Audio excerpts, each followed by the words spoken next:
Exposing the ancient secrets of royalty to grow giant fruit in small spaces.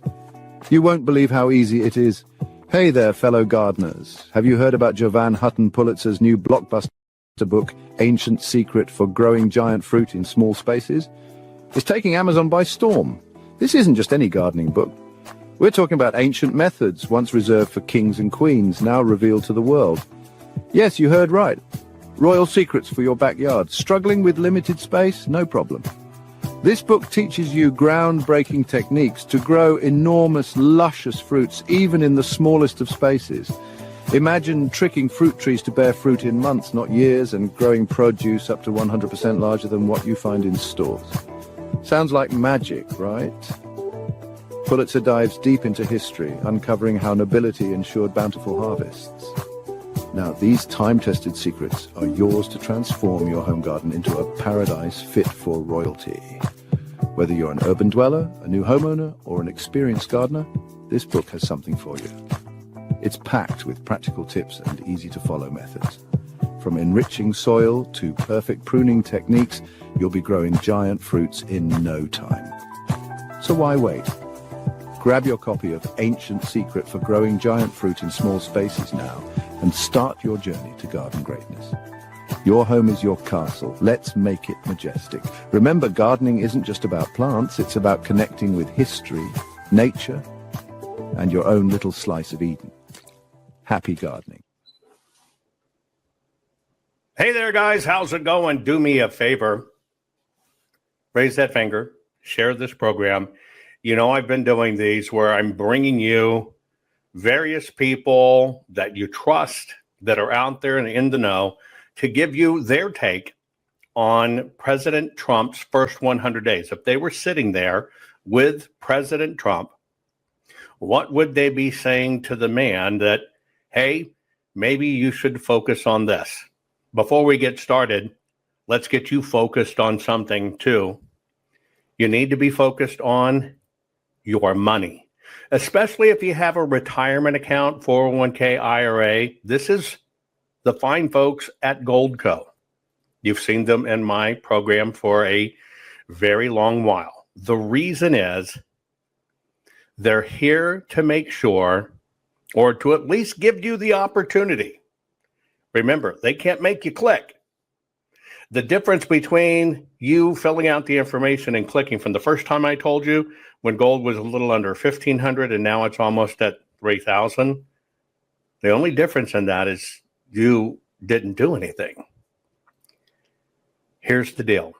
The system uses our money against us. It's that simple. The system uses our money against us. So if you have a 401k, IRA, or retirement savings account, remember, you're putting that money in and it's sitting there many times for decades and decades. You can't take it out. If you want to take it out, they're going to ding you 50%. That money in many ways is used against us because the system and their buddies are enabled to use it. And they are what kind of swing politics behind the scene. Now, the reason I partnered with Goldco to bring this to you, JovanLovesGold.com, that's the website, JovanLovesGold.com, is I just want you to go get the free information. That is all I'm asking of you. Put the information at your fingertips so you understand why you need to consider gold and silver. That's it. That's the only ask here. The rest is up to you. You're an adult, damn it. I mean, the rest is up to you. But I think if you took the time to get educated, just like when you do in my program, you will find out that you probably need to be paying attention and possibly get some gold and silver, just a little bit, just to make sure, one, you know how. Number two, you've kind of begun the process and you understand what's going on. See, if you wanted your own money from the system, they're going to take 50% from you. Doing it this way, there is no ding. It's completely tax-free, and it doesn't matter, even if you are with an employer and they're matching a retirement fund. It doesn't matter. It doesn't affect them at all. So I'm just asking you, please, go to JovanLovesGold.com with my partners at Goldco. Fill out the information and get the information. And by the way, you might actually get up to $10,000 in free silver. Yeah. If you want to see how much silver you can get, just go to instantsilver.com/Jovan, instantsilver.com/Jovan. And if you'll just go there, put in your retirement account amount, you will see how much free silver you could get just for switching over. It's another free service that you should check out. Okay, so we're going to continue on with your education. We've got more coming up we got General Flynn coming up, Clay Clark, other people coming up to give you their insight of what they would recommend if they were bending the ear of President Trump right now. Hi, by the way, I just want to give a shout out to everybody. Thank you very much for making our new book, Ancient Secret for Growing Giant Fruit in Small Spaces, #1. You did the same for the Food Forest Bible, making it #1. Just remember, if you're wanting to participate in my books, and by the way, send me your selfies, right? Send me your photos of you taking a picture with the book, right? Thank you so very much. But just make sure when you're looking at my books that you see my name on the front. One thing the system did was immediately clone my books and start putting cheap versions out there, a quick AI version or whatever, cloning it, whatever. That's not what our Food Forest Bible is at all, right? It's a big, meaty, right? Hardbound book, photos, takes you on the journey, tells you how to do it. Anyway, thank you so very much, guys, for sending me your photos. Anyway, let's get started. Do me a favor. Raise the finger and share this program right now, will you? Just raise a finger, share this program. We're going to hear truly from one of the smartest men that the United States of America has to offer.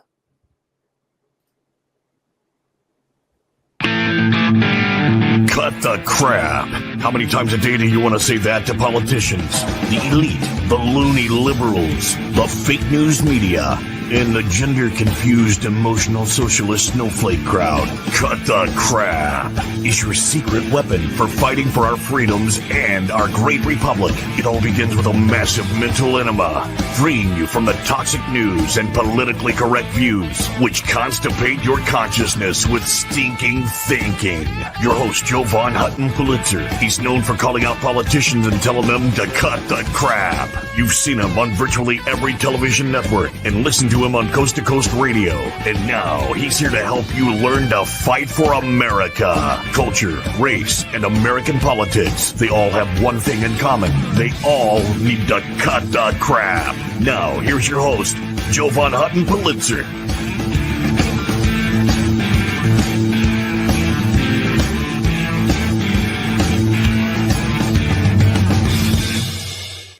Welcome to the program, folks. Hey, do me a favor, lift a finger real quick and share this program immediately. I'm doing this series, and in this series, one of the things I'm working on is bringing to you some of the greatest minds in the United States of America and saying, okay, you're sitting right there. You're sitting right next to President Trump. You're bending his ear. Here's what I think maybe you should focus on for the United States of America. And it's been received very well. Not that he needs an introduction, but Victor Davis Hanson is the man, probably, I'm going to say, one of the cherished America's wise men. I don't know if you'll accept that, Victor, but it's true. And I want to let you know one thing. I see a lot of people talk to a lot of people, but I just want to let you know that the people of the United States of America truly love you and love your wisdom. Thank you. You are one of the and there are very few, clear, concise, cadenced, stable, logical voices in the United States of America. So I just want to pass to you how much America loves you, and I appreciate you coming on. So, okay, you're sitting there right next to President Trump, as I know you have many times, and you're going to have a discussion with him about, sir, here's what's I'm thinking maybe you should consider in the first 100 days. Let's go through that with you. But first, how do you feel about what's going on right now? Have you ever seen an administration, as long as you followed this and been involved, that has moved this fast, making this many changes? No, I haven't. I think any other Republican administration would have set up committees and subcommittees, and they would have done any of this. So this is a record. This has never been seen before. And it's not just that he has more executive orders in the first 3 weeks than Joe Biden, but they're a different type of, they're fundamentally changing. They're not just, ideological. They're trying to make structural changes. That's new. I'm seeing with all this money that we're now hearing in the system, we always knew there was waste. I mean, come on. But I don't think people knew the magnitude of waste. Is this getting to the heart of the matter? I mean, have we really had this much internal money laundering going on from all of us for this long, for such a long time? I don't think we know. I think he said that just in the first week of real action, they've eliminated 75 billion, but they think there's another 100 billion in Treasury that's been given out to people without Social Security numbers. Right. And maybe 50 billion of that is fraud. So if his goal is somewhere between 1 and 2 trillion, he's probably 10 to 13, 14% of the way there already. And he hasn't even got into the Defense Department that flunked an audit. And he hasn't got into HHS. And a big bombshell that was dropped that people didn't notice, this NIH directive that universities, and that's the primary recipient of that 50 billion that they disperse, will have to charge the same amount of overhead as foundations. I'm on a couple of foundation boards, and foundations only take 15% for expenses, but I'm also or should, yes. Yeah, Stanford University has just announced that they're going to lose, they're going to lose $190 million on their 700 million something in grants. And if you look at that whole $50 billion budget, they might save 7 to 10 billion right there on overhead. So it's, and there's no way in the world that a university needs 50% overhead, 40% overhead. I think, and I'd had this discussion with someone just before you came on, if you ever thought that President Trump was hated by the deep state or the left or by the system before, when you're taking away this money, I was thinking about take a drug lord, right? You can take away his drugs, but you take the money they got stashed away, they're livid. And the fact that it's all these politicians and systems that are addicted to the very money, we're headed into possibly some dangerous times. Yeah, I see it on campus. When I was a student some 40 years ago, I should say 50 years ago at Stanford, there were no centers like there are now. There's 50, 60 centers there, and there's 15,000 students, 16,000 graduate and undergraduate, and there's about the same number of administrative staff. So when you look at some of the things that are coming down the pipeline on education, I hope he does. One of the things I hope he does is tax the endowments of universities or colleges, say, have a minimum bottom, but anything over $1 billion or a couple of billion should be taxed. Right. The income on it should be taxed. That would bring in a lot of money. And also, in addition to that, any institution that doesn't abide by the First Amendment or the Fourth, Fifth, and Sixth Amendments, due process or freedom of speech, they should have their money cut, and they all don't abide by it. So I think there's ways that he can really look at these universities and make some substantial cuts. The other thing is Mexico, for example.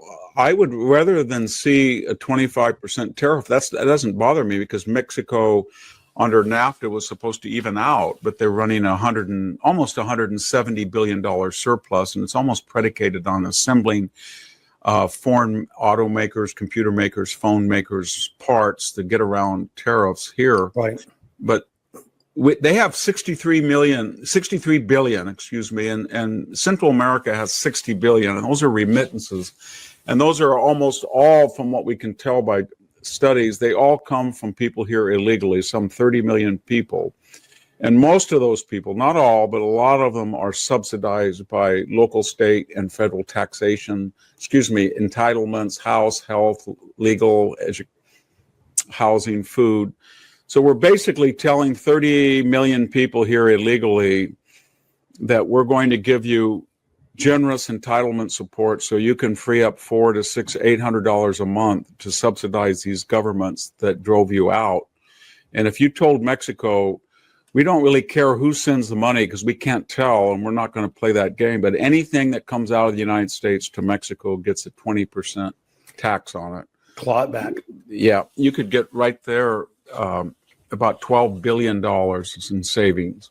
So these are, I think they can do this with almost everything, and I don't think people's lives will be changed at all. In fact, they'll be improved. One of the things very quickly that I just saw today where Samantha Power and everybody is saying China is going to be delighted by this.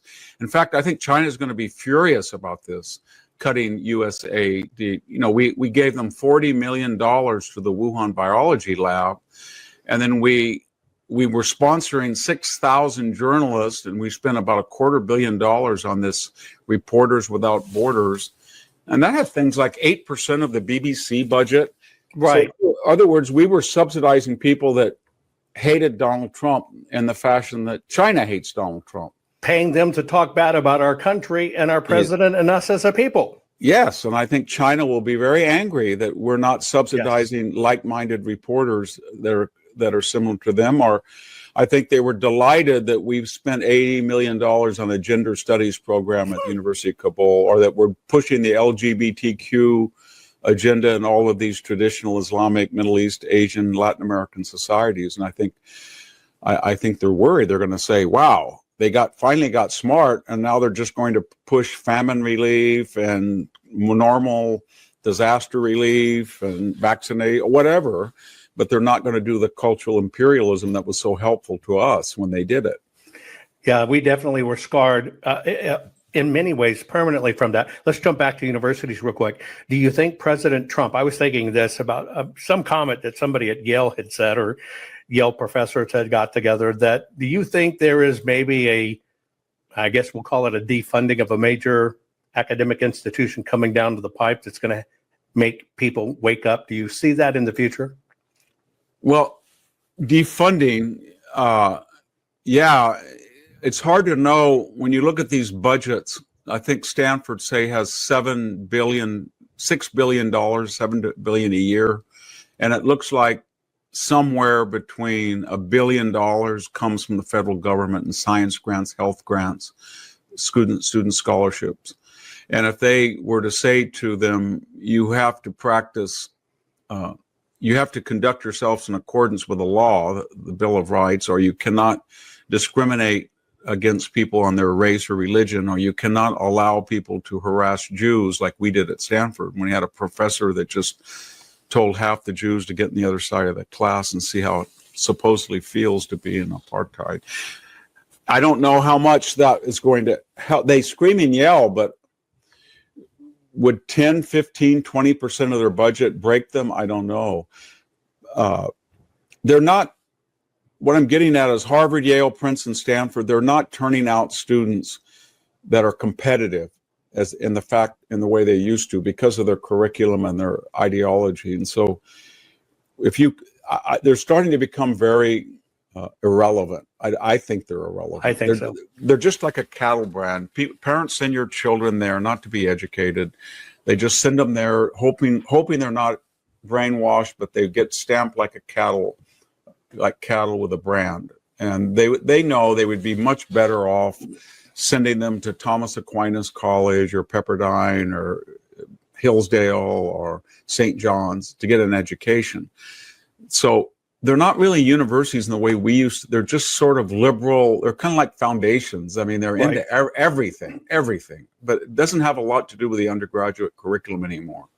It's not competitive. When you talk to people at Silicon Valley, and I think Mark Andreessen said that in a recent New York Times interview, they don't like hiring these people anymore because they're not as good as they used to be, and they're ideological, they're troublemakers, they go to HR and complain and whine. Right.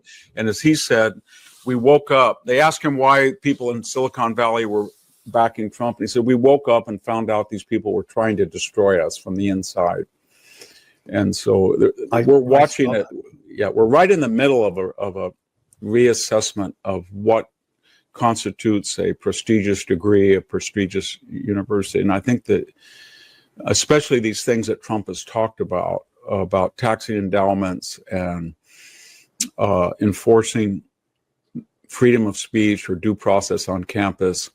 There's other things he could do. I don't know to what degree the School of Education could do it, but the Department of Education, as long as it's in existence. But they're bringing back the SAT now, and what I don't understand is after they dropped it for 4 years, they said, well, it didn't work very well, and the faculty complained that the students couldn't do the work that we were admitting. Stanford let in 9% white males the last 4 years, even though they make up 33% of the demography.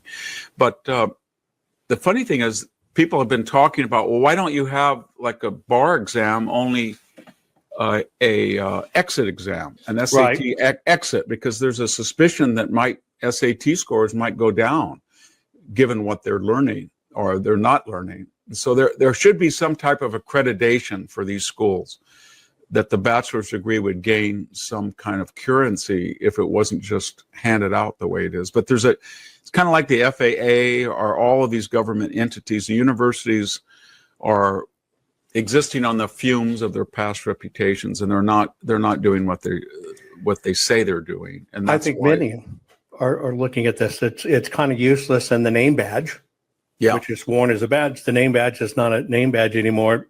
Taking up on the Department of Education, could we just wipe that out and be okay and move forward? What's your take on that? Yeah, I don't want to be nitpicking. It depends what we mean by wiping out. If you just mean abolishing it, Right. I don't know. What I would prefer to do, rather than getting that big fight, is cut 90% of its budget and just hollow it out and make it into a very small government with and then redefine it legally so that it was getting money and it was distributing the money to schools and districts that met certain criteria. And that would be, they have a civics education program but I know that, but I don't know how he's going to, the gorilla in the room right now is this question of impounded funding. So Congress says if we approve money, the courts have not upheld a line item veto. So we've approved money for the Department of Education. We've approved money for USAID. You have to spend it. And Trump is saying, well, there's no presidential line item veto. The courts didn't approve that. But all presidents don't spend money. Joe Biden got millions of dollars to finish the wall. He never, that was from Congress. He never did it. He went over and told Viktor Shokin, I want you fired or I'm going to suspend $1 billion in aid to Ukraine. That was already congressionally approved. So it's kind of whose ox is gored. It's murky, but I don't know if they've got a team of lawyers that are going to say, we're going to abolish these agencies and we're not going to spend the money that Congress allotted for them. Or they can say that unless they're highly detailed and restricted, we're going to cut them out, and the money that Congress, we're not going to spend it all, or we're going to spend some. I don't know how radical they want to be, is what I'm saying. If you had free reign yourself, knowing what you know from being inside academia and everything else, and let's say it was gutted 90% in the Department of Education, and you said it needs to be redefined or legally defined, do you have a take on what that definition or scope should be? Oh, it would be about 10. It would be something like when I was in grammar school in the 1960s, what the federal government was doing as far as education. And what did that mean? I was in a very impoverished district, and I can remember that the government would send us an updated McGuffey Reader type of book, or they would send us American flags. I remember that we had to salute the flag.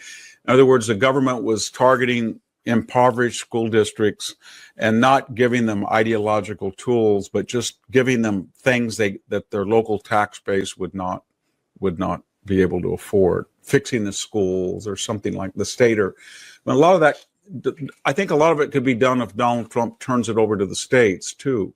Right. And if we have some sort of audit structure, it seems like we have to inspect what we expect. One of the things you said is the kids will come out with a degree, but that degree is totally useless. Yes, we have to have some standard for it, any degree. And we try to do, I mean, that's why the left hates the bar exam. Here in California, they've watered down the bar exam, but if you have a so-called trade school, law school, like there's one here in Fresno, San Joaquin Law, it had a higher rate of bar passing than Stanford University did, which is rated #1 in the country. 83% of Stanford's class passed the bar. In other words, 17% flunked the bar. And the bar has been watered down because of critical race theory and all of these things. But we need these exit exams. And the government, I don't know how, I don't want them to get too intrusive in states' business, but there has to be some standard in which a university, to be accredited, has to certify that its graduates. And it's very ironic because, as you remember, the Biden administration sued.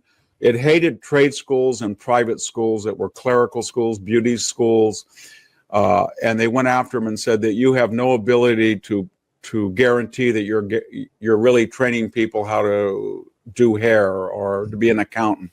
But they just exempted all of these liberal arts colleges. So I think we really need to find a mechanism to hold them accountable with a common set, so an employer knows if I hire somebody from Ohio State or Amherst or Kenyon College, they will have this minimum level of analysis, computational skills, English skills, history. And that it's kind of ironic if the universities are telling us they need an SAT test now again because they can't adjudicate the GPAs of individual high schools because they vary so much. So an A in Palo Alto, where I work, an A average in high school versus Selma, where I'm speaking, which is much, much poorer and diverse. The SAT says, well, Victor, you had a 3.9 at Selma when you graduated, but that was only worth a 3.4 had you gone to Palo Alto. Okay, they accept that, but we don't accept that on the back end is what I'm saying. They say the SAT on the front end corrects for individual differences, so then, and gives you a standard. Why don't you have it on the back end? So we say, well, we don't really know whether San Jose State is as good as Fresno State. So we're all going to have a uniform test on the back end to adjudicate what everybody is expected to know. And if they don't do it, they're going to get cut for whatever funds they're getting. And I think that would be a very good thing. Very good. It stands to reason our money and some of this money in the academic institutions, we're paying for a degree, getting nothing to show for it, but they are turning out social justice warriors and armies against the United States, but they're certainly not turning out a productive United States workforce. Okay, so we've got education. Sitting with President Trump, what else would you ask him to focus on that you're seeing on the ground? Well, I farmed for a number of years. I'm speaking on a farm. We used to have in the 90s, they claimed that we were going to have freedom to farm. And that said, please don't cut farm subsidies. Give us 7 years. And of course, you know what happened after 7 years. They said, so if you look at where farm crop supports go, they go to people who are very, very wealthy, especially here in California, which has the largest average size corporate farm. So I would just simply say that if you're going to continue any farm subsidies or crop supports or subsidized crop insurance, you have to have some type of limitation on the size of the farm. I mean, the Resnick family is the largest farm, 250,000 acres. Why would they get subsidized water or subsidize anything? So I would really look at crop supports and cut that back and encourage smaller farms. Just put a limitation on farm revenue per year and say, if you make more than $1 million in crop revenue a year gross, then you don't need farm support. That would be rife for it. And Department of Defense, there you go, because they've been flunking these audits. I would say 4 or 5 things. I would really enforce the revolving door, the old things that we give no exemption. So if you're a 4-star flag officer and you leave the Pentagon, you've got to wait 10 years before you go to work for Raytheon, General Dynamics, Lockheed, Northrop. Because we're starting to learn now, as we look at Israel and Ukraine, that we're in a revolution in technology and warfare, drones, AI, more rather than few costly platforms. And we're building these huge platforms, but not enough of them, not enough ships, not enough planes. And that's deliberately, I think, because of that incestuous Pentagon defense contractor. So that would be a good thing. I would also enforce Article 88 of the Uniform Code of Military Justice, which applies to retired officers. We had, during the first Trump administration, I counted them, about 15 4-star who publicly again and again said that their commander-in-chief was not a Hitler-like figure. He was Mussolini.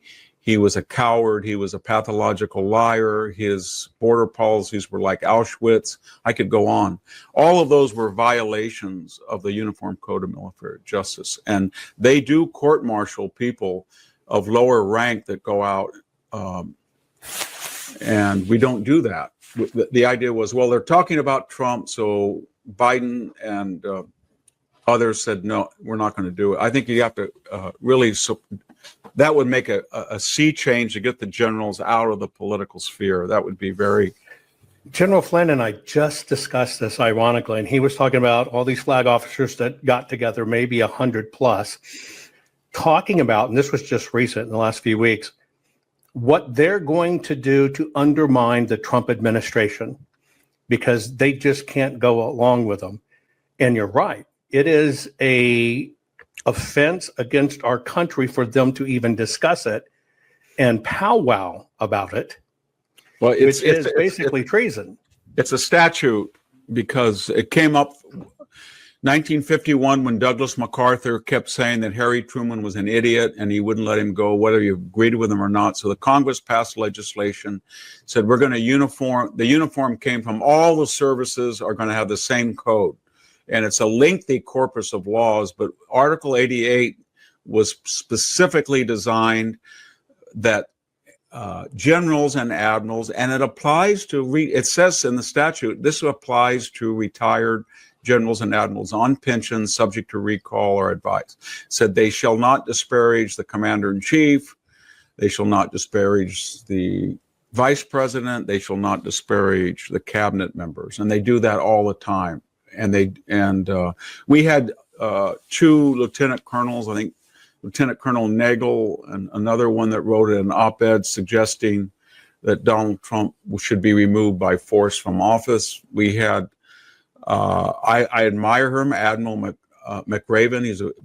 He was a brilliant admiral, but he wrote 2 or 3 op-eds at the New York Times that said Donald Trump should get out sooner the better, even though we have scheduled elections. Rosa Brooks, who was a Pentagon lawyer, wrote on day 11 in 2017 in the Trump administration. He had been in there 11 days, said, in foreign policy, he's got to be removed. We have 3 choices: 25th Amendment, too slow; impeachment, too slow; military coup, let's consider it. And so all of that's got to quit. And that's one of the reasons, along with the DEI, that we were losing recruits until Pete Hegseth came in. Now we're back to at a record pace. Yeah, and they've gone through the roof. Quick question on this particular article. Considering that the Biden administration, I guess you would call it preemptively, pardoned Milley, right? Yes. Is it not true that he would have 2 different standards of law? One within the government, quote unquote, as government employee, but second, as it applies to military law? Would that pardon wipe his slate clean from the military side of it that could be treasonous? Yeah, I think it is, because Trump Biden as the commander-in-chief. He has a military rank. He's the commander-in-chief of the military, and he's president. What it would not do if in this period of 10 years, if it, remember what it doesn't do. It doesn't do two things. It doesn't go back and say if Mark Milley or any of these people, Hunter Biden, committed a crime in a particular state, they're still subject to prosecution if it's a state crime. It's only federal crimes.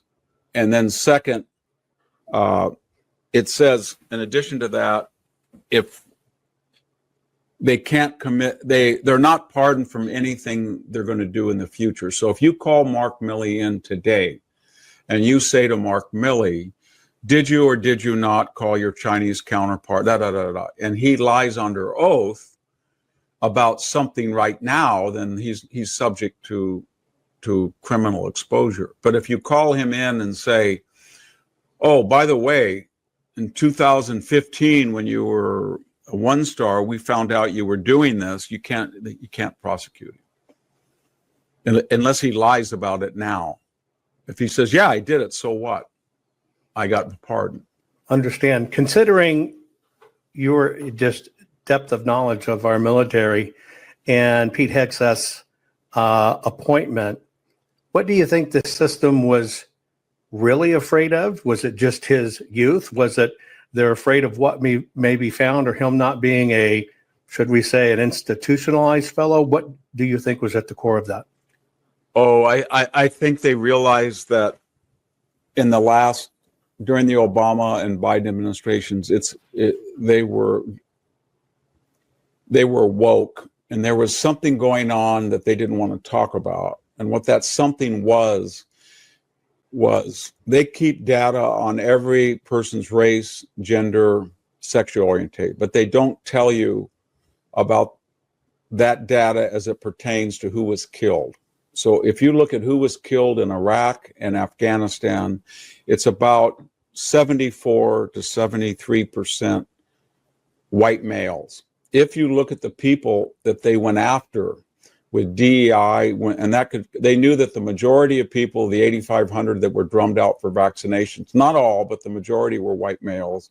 They knew that the people who were not joining the military because of critical race theory, DEI, were white males, and they did not want them. And so when you had those 2022 congressional hearings, and General Milley or Lloyd Austin said that you should read Professor Kendi's book, and they were going to ferret out white privilege, white rage, white supremacy, and organize cabals. And then, of course, in December of 2023, very quietly, they finally issued their findings, and they found nothing.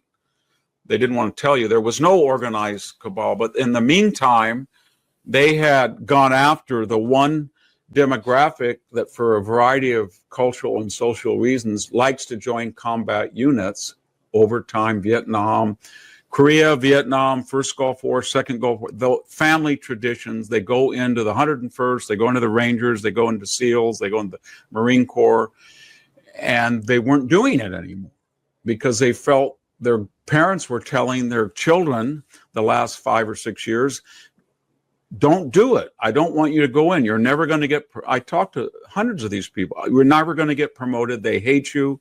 You're going to end up dead in stupid causes like Syria or Libya or Kabul. And the military didn't want to talk about that. And now Pete comes in and he's finding out that it was insane. And the subtext is, why did we alienate the one demographic? Since we're so obsessed with demographics, we talk about every other demographic, but the one that is overrepresented in combat units and overrepresented in dying in god-awful places like Fallujah or Helmand Province.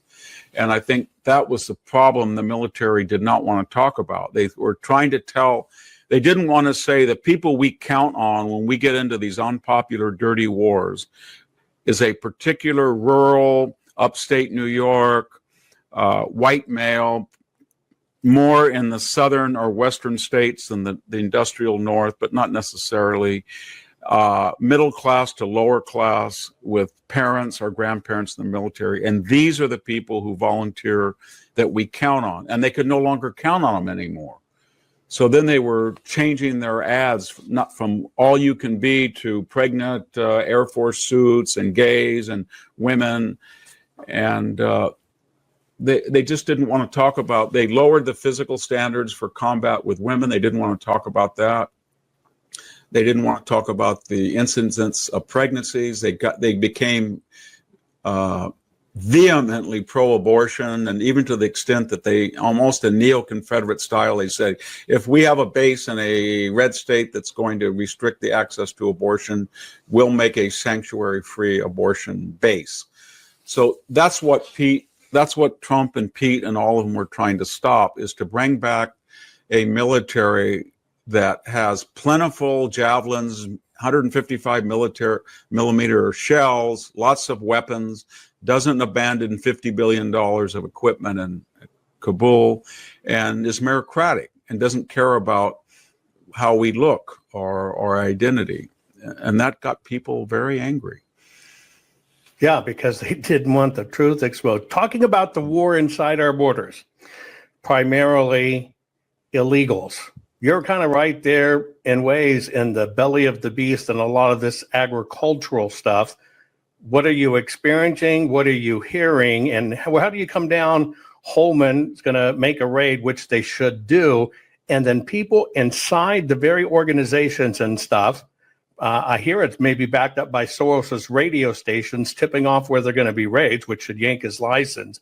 How do you feel about, because that too is betrayal from inside the own government? Well, I think everybody has a myth that we're back in 1968 with Cesar Chavez and that we have all of this stoop labor, and they have no idea what's happened to agriculture.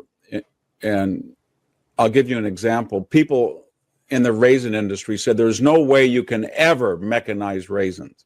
You have to pick the grapes on a grapevine.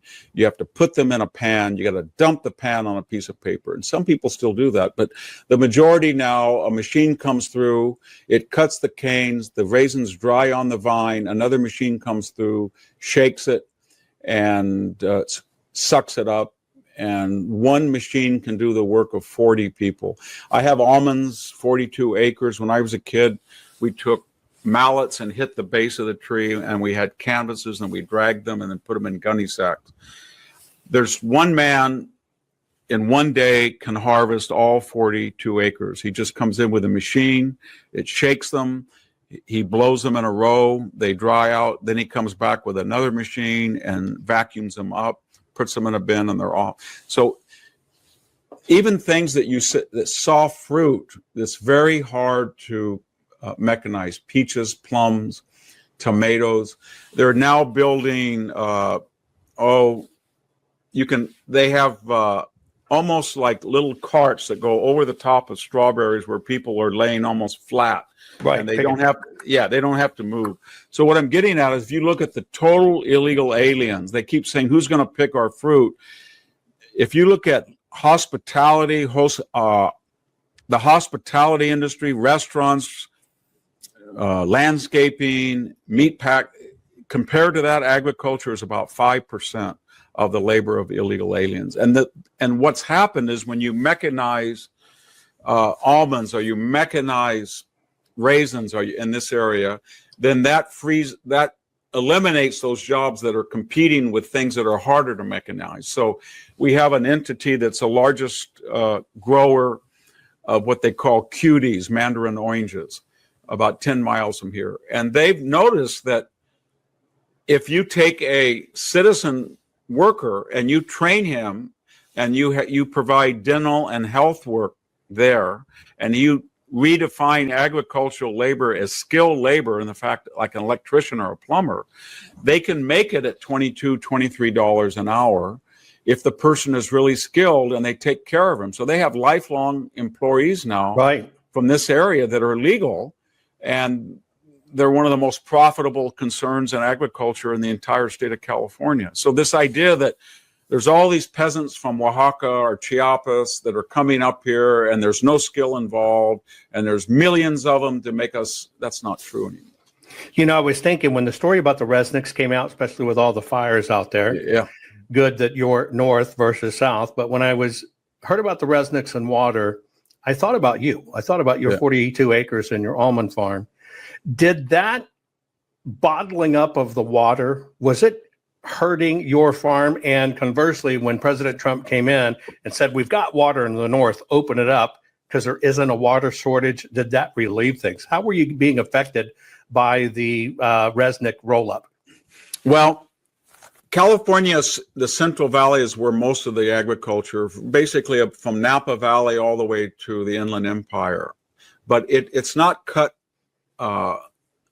latitudinally, it's longitudinally. So all the farms that are within 30 miles, 40 miles of the Sierra Nevada, we get snowmelt directly in ditches that our great-grandfathers. So we're not affected. And that meant that over the centuries, so Stockton, Madera, Merced, Fresno, Bakersfield, they were all along a railroad line because there were ponds here and the water table is 50 to 150 feet. About 5 miles west of me, as you go toward the coast, that's what everybody's talking about.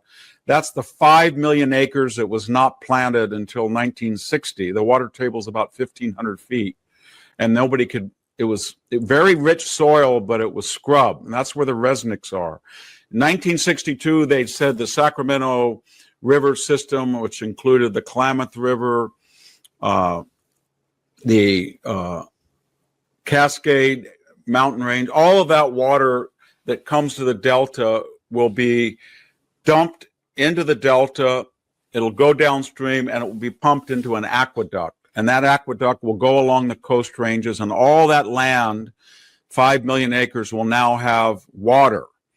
And then and that was the idea. Well, 60 years later, what's happened to that water is California is no longer 15 million, it's 42 million. So some of it is pumped over out of the aqueduct reservoirs to San Jose, and then it's pumped over to San Luis Obispo, and then it's pumped over to Santa Barbara, then it's pumped over into Los Angeles. So it supplies 40% of the water of LA, along with Colorado and Owens Valley.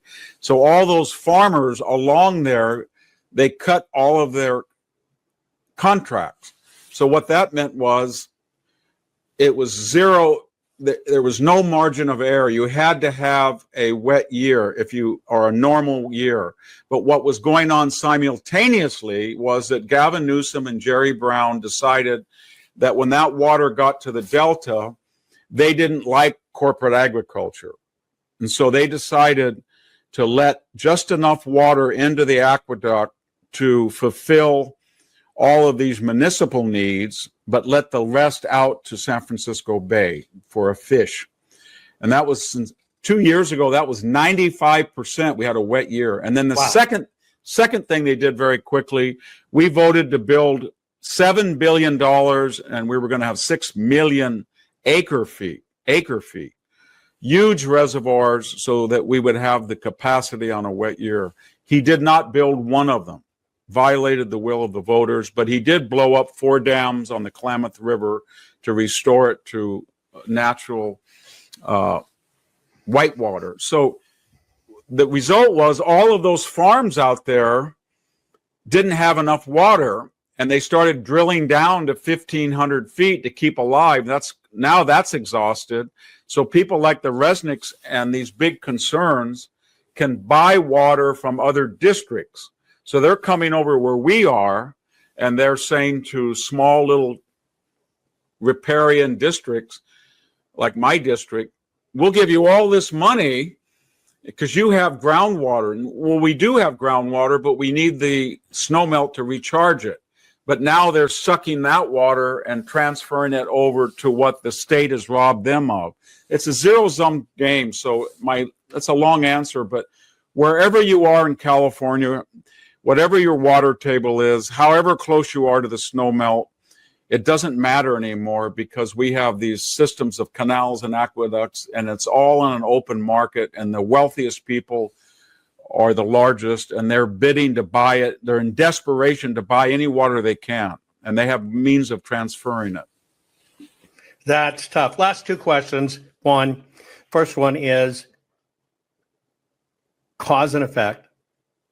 President Trump's coming in, he's cleaning house, he's cutting these things up. Agencies may or may not go away. The first part of the question is, how long do you think it will take before the American people will feel a positive effect towards that? And then the last part of the question is, what do you believe, if there are things that us, the American citizens, should be focused on or keep our head on a swivel on that may be coming down the pipe? Well, he's going to have to produce before the midterm. So it's at the end of this year. He's got about a year. And what do I mean by that?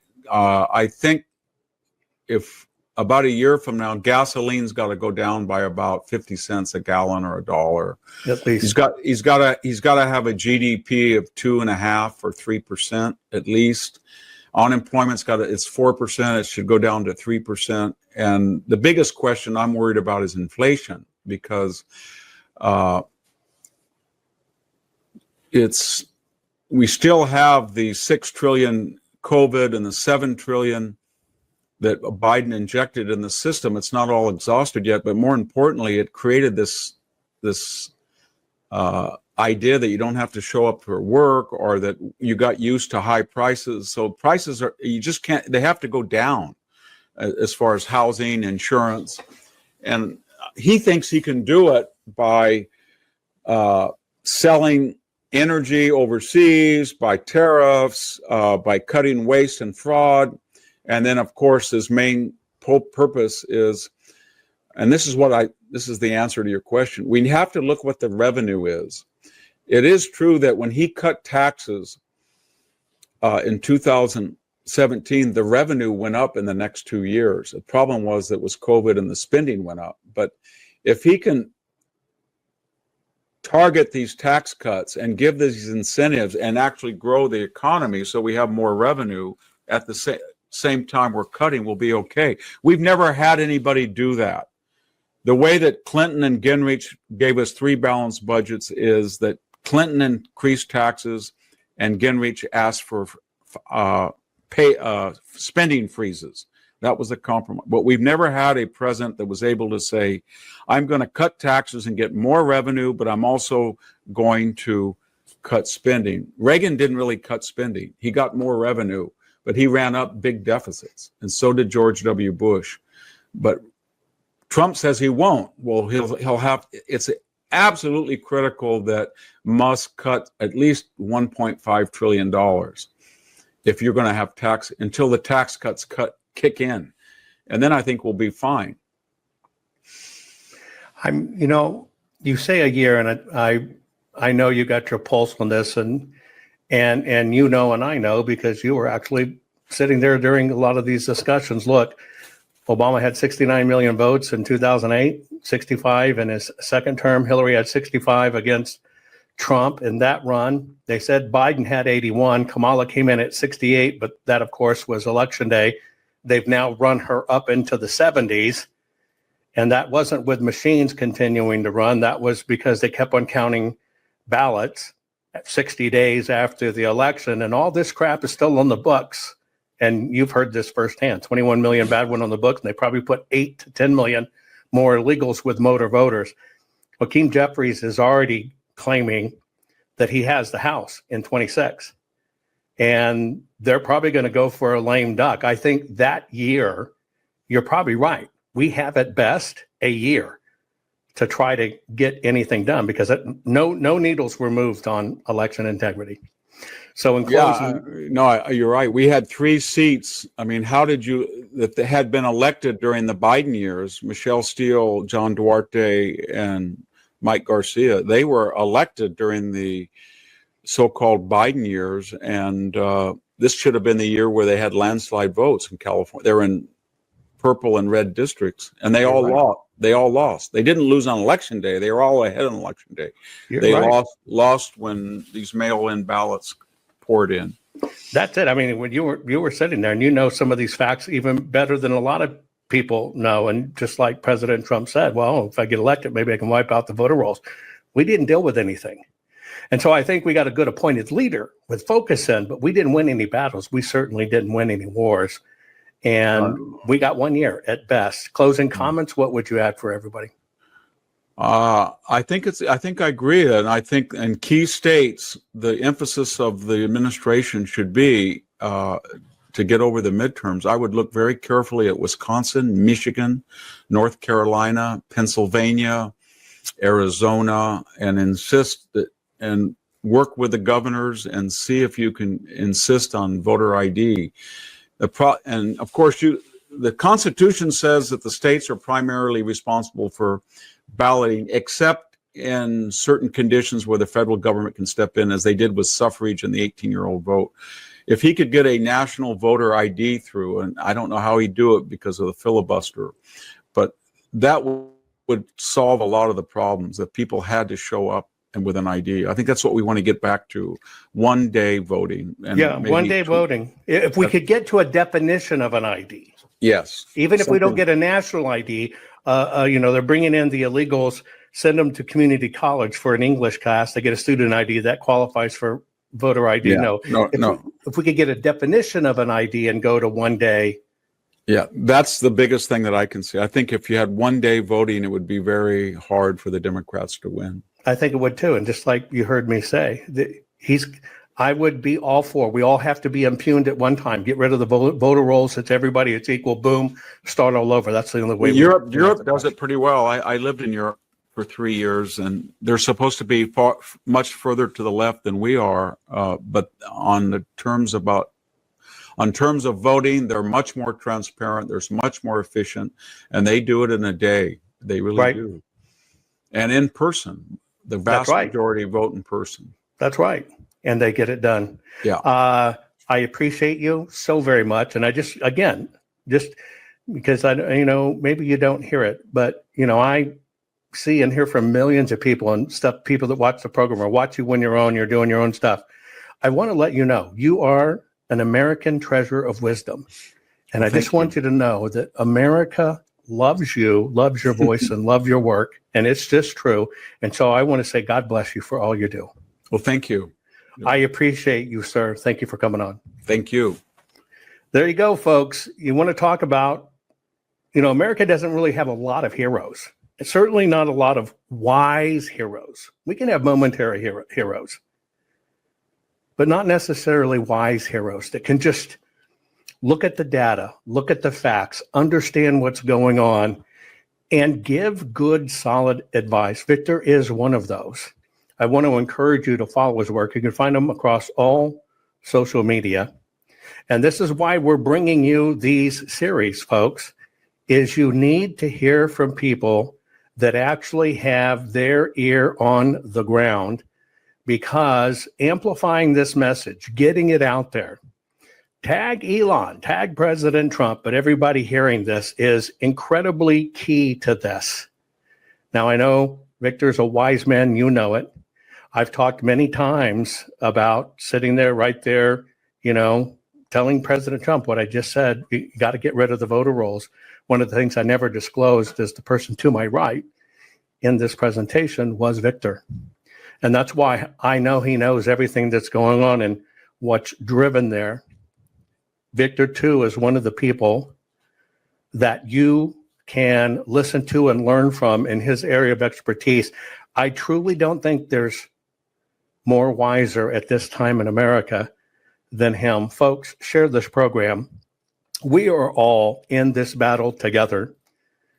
We all need to be informed, and we got to understand, even though we have a good leader in place that is a well-worn warrior willing to fight for us, getting this fixed is going to be exclusively up to us. Love you all. Bye-bye.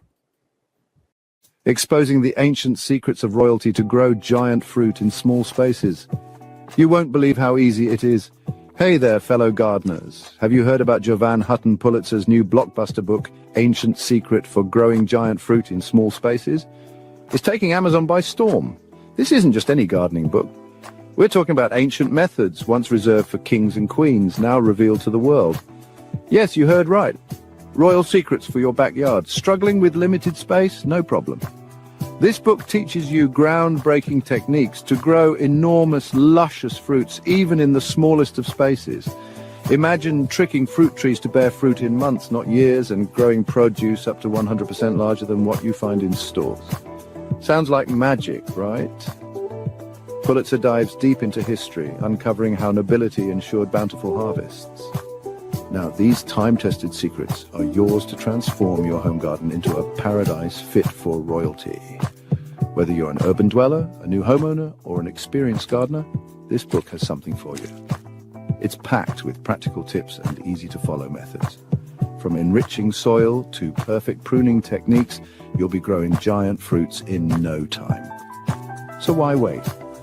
Grab your copy of Ancient Secret for Growing Giant Fruit in Small Spaces now and start your journey to garden greatness. Your home is your castle. Let's make it majestic.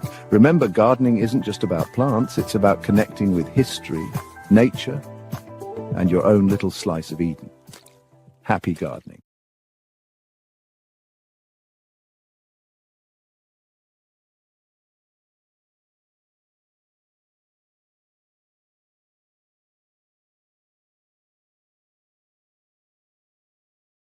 This crazy world is telling you your sons can be daughters and your daughters can be your sons. When will the madness stop? Never. So you have to decide, will you comply or defy? They tell us all, you will own nothing, eat bugs, and be happy. Is this why America's largest food processing plants and food supply plants keep burning down? Do you really think this is a coincidence? Of course not. The system is telling us right to our faces what they have planned for us. You have a choice. Comply or simply defy their plan for us all. Defy the system's plan and execute your own plan. Abundant, safe, secure natural food supply. Introducing the Food Forest Bible. This bestseller by Jovan Hutton Pulitzer is the single most complete, executable, easy-to-follow plan for sustainable, self-managing food production for self-sufficiency and food security. For the first time ever, a coffee table, heirloom quality full color book which unlocks the ancient secrets of creating a food forest. Imagine planting in a way which requires no digging, no pesticides, and creates massive ancient food abundance. No fooling. Food forests are the ancient secret to planning and planting once. And have your own Garden of Eden, which will feed your families for decade after decade. Buck the system. Buck the New World Order and order your very own copy of Jovan Hutton Pulitzer's Food Forest Bible. Learn how to create a sustainable, self-managing, natural food production for self-sufficiency and food security for your family. Side yard, small yard, backyard, backlot, or even lots of acres, the Food Forest Bible works for everyone. Order on Amazon, hardcover, softcover, or ebook. Don't comply. Expertly defy the system.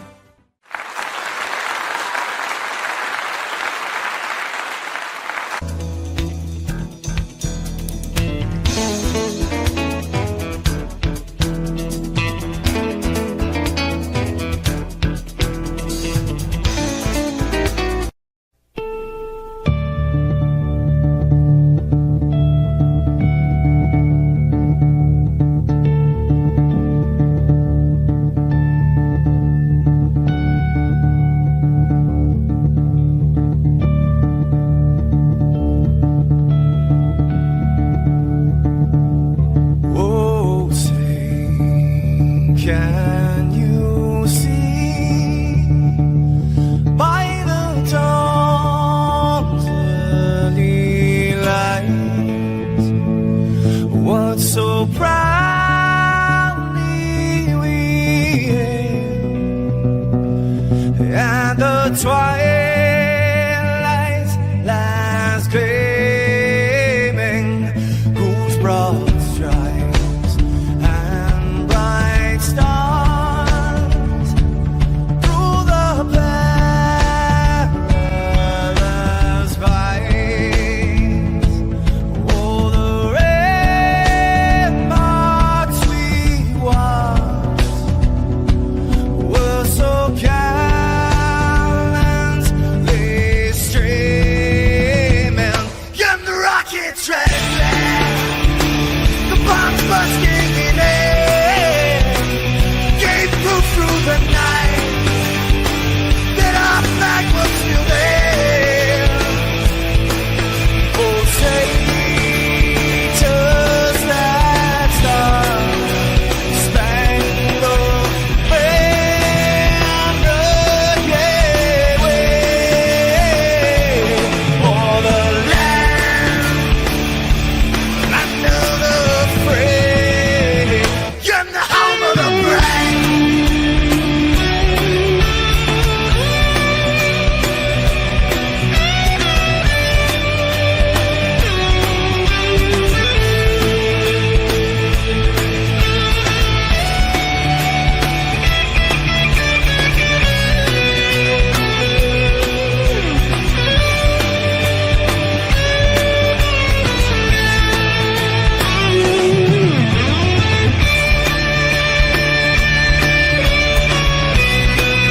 folks, how's it going? Welcome to the program. Hey, do me a favor, raise a finger.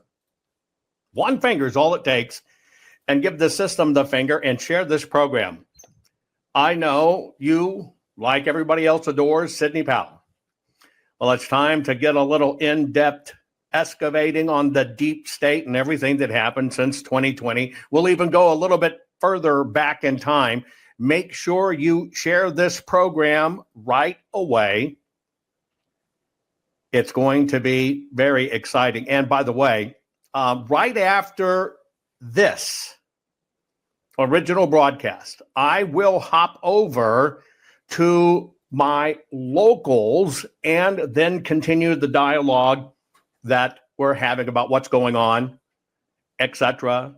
The interview with Sidney, also about what's coming up very shortly for President Trump.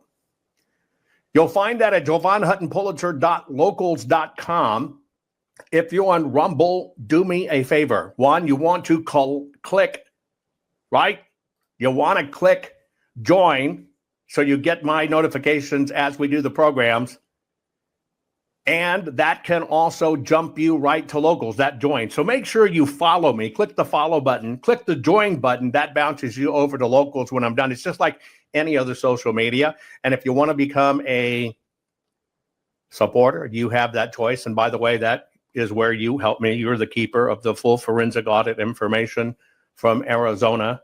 All, millions and millions and millions of proof files. You keep it safe for President Trump, suits that may be needed, the Supreme Court, and for posterity. So make sure you join me on locals right after this broadcast, would you please? Now, we're going to move fairly fast so I can get into the program. First, let's talk about your finances. Just real quick, please, you got to pay attention to it because the system uses our money, your money, against us.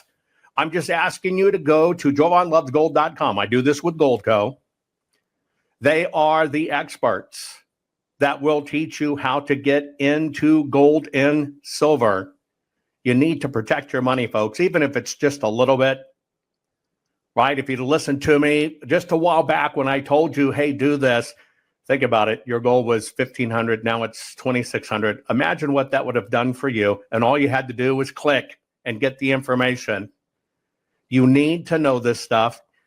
It will help you if you're using an IRA, 401k, retirement account, whatever. They use this against us. They use the retirement accounts to extort America. Please go to JovanLovesGold.com and find out what you need about understanding how to not let the system abuse you with your own money. And by the way, you may also qualify to get up to $10,000 in free silver. If you want to check just real quick how much silver you can get, go to instantsilver.com/Jovan, put in your account value, and you can find out exactly how much free silver you can get. Okay, get ready for a hell of an interview. Okay. Hearing from somebody that really doesn't do a lot of interviews, but is one of the most important people in the playing out of modern history. Absolutely. Share this right now. So many people want to hear from Sidney Powell. Now you have the time to do it. Share this program right now. You got a couple of minutes. We'll be started with the program. Tell people to tune in.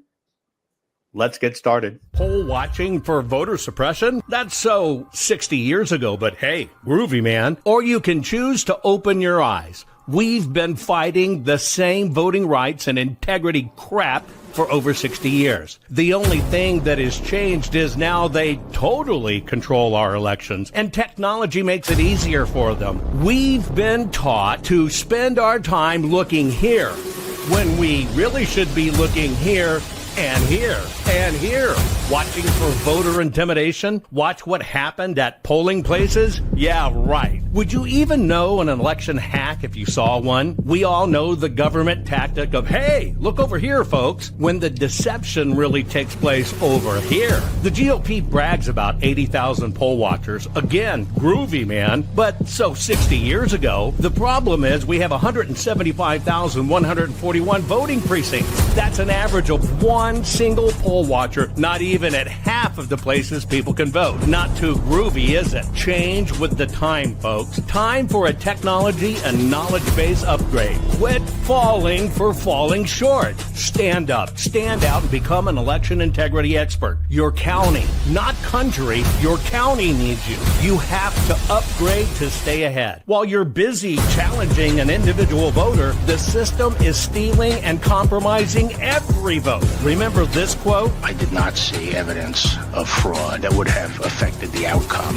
of the election. Yeah, it's because you keep looking for that one-off bad voter. Or you can save your country and take on the whole corrupt system. Become an election integrity expert. It is everything the system, the deep state, and the uniparty does not want you to know. America is burning down right before our eyes. Grab a fire axe and join the firefight. FireAxe.Academy is an audio and visual-based online training program which will transform you into a real election integrity expert. Learn hundreds of ways our elections are rigged, broken, undermined, and stolen right under our noses. But you can't fix what you have no idea is broken. Being blind and ignorant is exactly what the system wants. Fight the system. Break the system. Become a fire axe and cut through the crap. Or, if we keep fooling ourselves looking here, then there is no way we can stop ourselves from arriving here. You don't need a 60-year-old black and white TV set to see clearly in black and white how our elections are rigged and stolen. Join the fight to save America. Sign up for FireAxe.Academy today. Time is running out.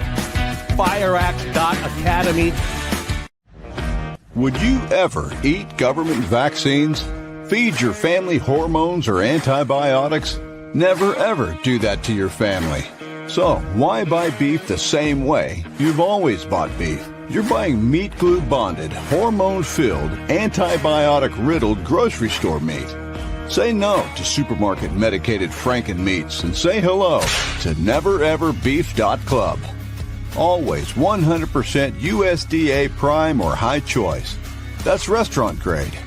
Never Ever is not ever just select beef or even standard or ungraded store branded meat.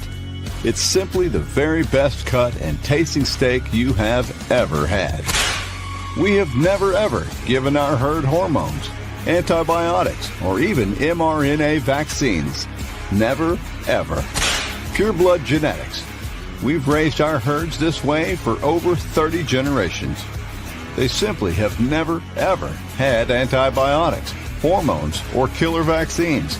Grass-fed the way nature intended, in almost 500,000 acres of high pasture environments. Finished off with non-modified feed crops we grow ourselves. We even own our own 210,000 square foot processing plant. And as an added bonus for our NeverEverBeef.Club members, we age our steaks in our state-of-the-art 780,000 cubic foot aging facility. Only top restaurants do that, so they can charge you $100 or more for a little bitty steak. We age our meat because we want you to have the very best restaurant quality USDA prime or high choice, pure blood, purebred beef at a price your family can afford in these financially challenging times. Sure, you can keep paying the price for supermarket cheap, standard, and ungraded store meat brands if you love feeding your family Franken meat. So never ever settle for less. Join our NeverEverBeef.Club. Take control of your health and your family food supply right now. Join NeverEverBeef.Club. We are real people with real families just like you. So we personally customize your order right over the phone. Now that's customer service. And there is absolutely no obligation when we call. You decide what bundle is best for your needs. No hormones, antibiotics, or even mRNA vaccines. Never had them and never ever will. Never ever cut corners on your food supply or family's health. Join nevereverbeef.club now.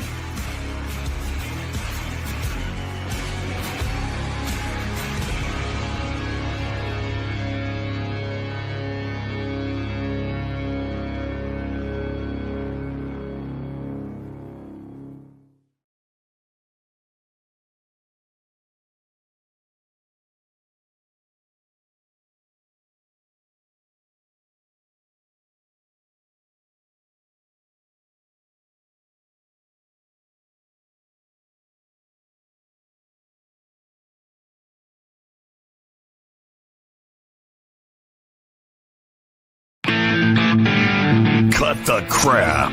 How many times a day do you want to say that to politicians, the elite, the loony liberals, the fake news media, and the gender-confused, emotional socialist snowflake crowd? Cut the crap is your secret weapon for fighting for our freedoms and our great republic. It all begins with a massive mental enema, freeing you from the toxic news and politically correct views, which constipate your consciousness with stinking thinking.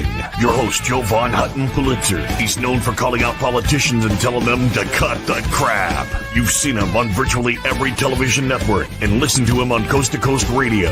And now he's here to help you learn to fight for America. Culture, race, and American politics. They all have one thing in common. They all need to cut the crap. Now, here's your host, Jovan Hutton Pulitzer.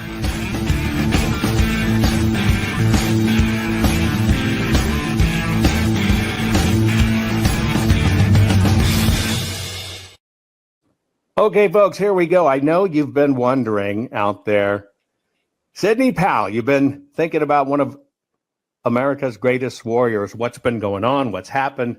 What's happening off in her world? Well, we're all blessed with her time here, and that's my special guest today. I want to welcome to the program Sidney Powell. Sidney, how are you doing? And it's very nice to see you.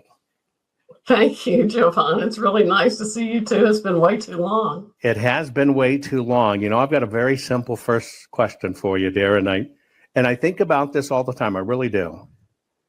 You are one of those people that the system was totally afraid of and beat on you relentlessly, just unmercifully beat on you. How are you feeling these days?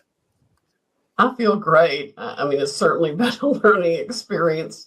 I learned a lot of things I didn't want to know about how bad lawfare is and how bad the Democrats are and how coordinated they are.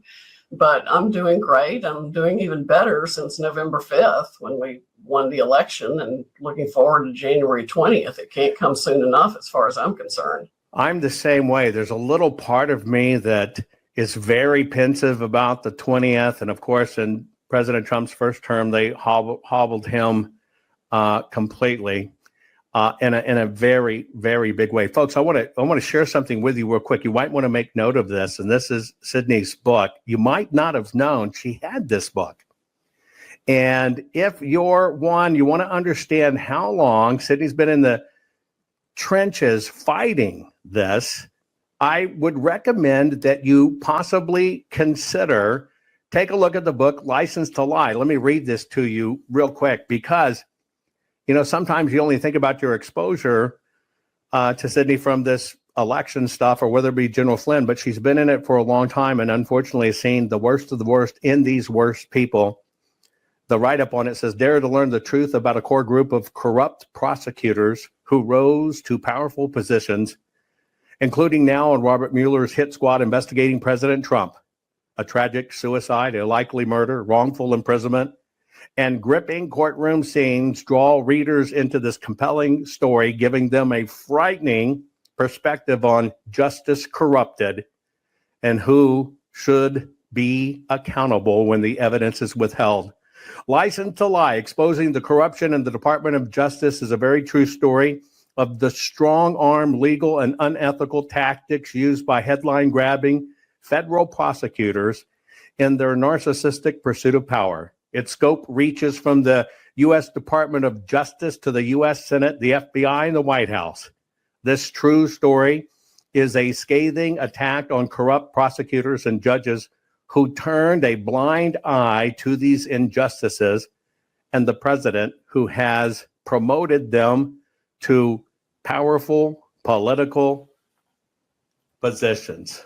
Interesting book. What compelled you way back when to write that book and do that? What was the impetus for getting into that book?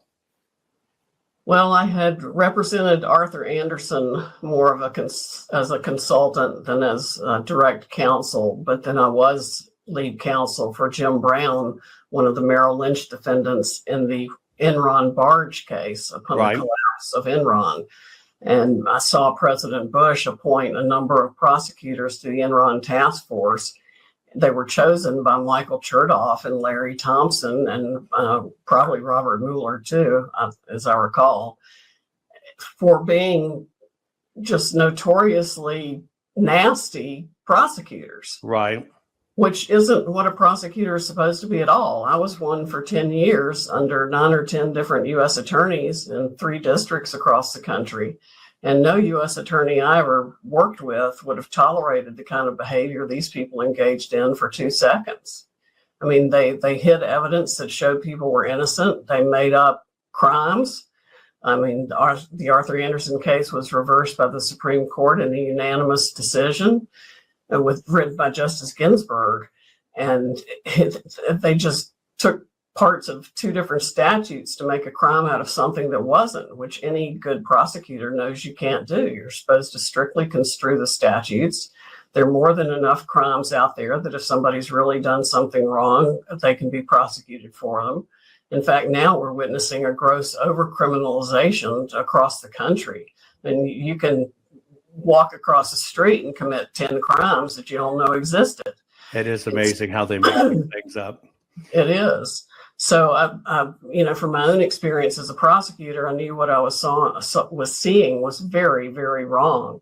But I literally prayed I would not have to write License to Lie. To write it meant that the system had failed at every turn, and it was the only thing I had left to try to bring attention to the problem and educate the public on where the Department of Justice was going. And none of it was good. It's just horrible. And sadly, since I wrote the book, it's only gotten worse, particularly with the Obama reign and then the Biden reign. Boy, is that the truth. Horrible. When did it break? I mean, look, I've always known that. I'm not going to be naive. We've always had corruption, right? Come on. JFK found, or not JFK, but LBJ found ballots in 1948 when he ran for the Senate, the magic box. It's always been around. But when did we really break? When did justice merge 100% coming political? Is that a Clinton thing? Is that a Bush thing? Did Obama just accelerate it? What started in 2000? I think it started in 2000. A lot of things went wrong then. In fact, that's the first time that I can show that computers were used to falsify election results. There's a lot of evidence about Ohio in 2004 and Florida in 2000 and 2004. And then, of course, the Patriot Act, which was intended to protect Americans from foreign terrorists, provided way too much power to prosecutors and the federal judiciary, which they turned during the Obama administration against the American people. I mean, all of that weight and might of the surveillance state, which is painfully real, it was turned against us, we the people of the United States of America, with the beginning of the Obama administration. Do you think, and I think this, since you have seen it firsthand, I want to know what you think. I believe, we got to go back to that fateful day that all of a sudden we get the hot swap on the floor, that we get Obama instead of Hillary when Hillary was decidedly the candidate. Was that a perfection of this slow walk crime coup of overthrowing America? Do you think that was? I think it was an insertion. That was the beginning of the death nail. Am I looking at that jaded? No, I think that's entirely possible. I mean, we know that Bernie Sanders really won the primary in 2016, I think it was, in California. Right. That race, but sold out to give it to Clinton. And it's just been there's been more than one insertion, and it's happened repeatedly in the last several years. I mean, I'm convinced that Biden was simply installed and that the 2020 election was stolen by every manner and means of fraud anybody could imagine, and some they can't. I totally agree with you there. So let's go back to, it's kind of hard when I just look at your position. You were always telling the system, let's call it like it is, that we got a bunch of rat bastards in there, right? And then all of a sudden now you're fighting, helping General Flynn, and you walk into all this mess in the 2020 election.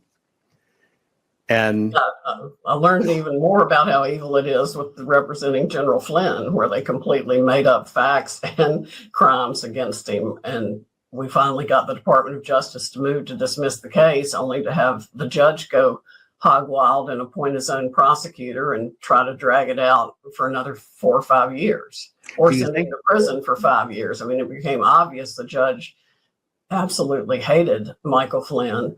Right. He was going to do everything he could, even outside his power, to send him to prison for the 5 years.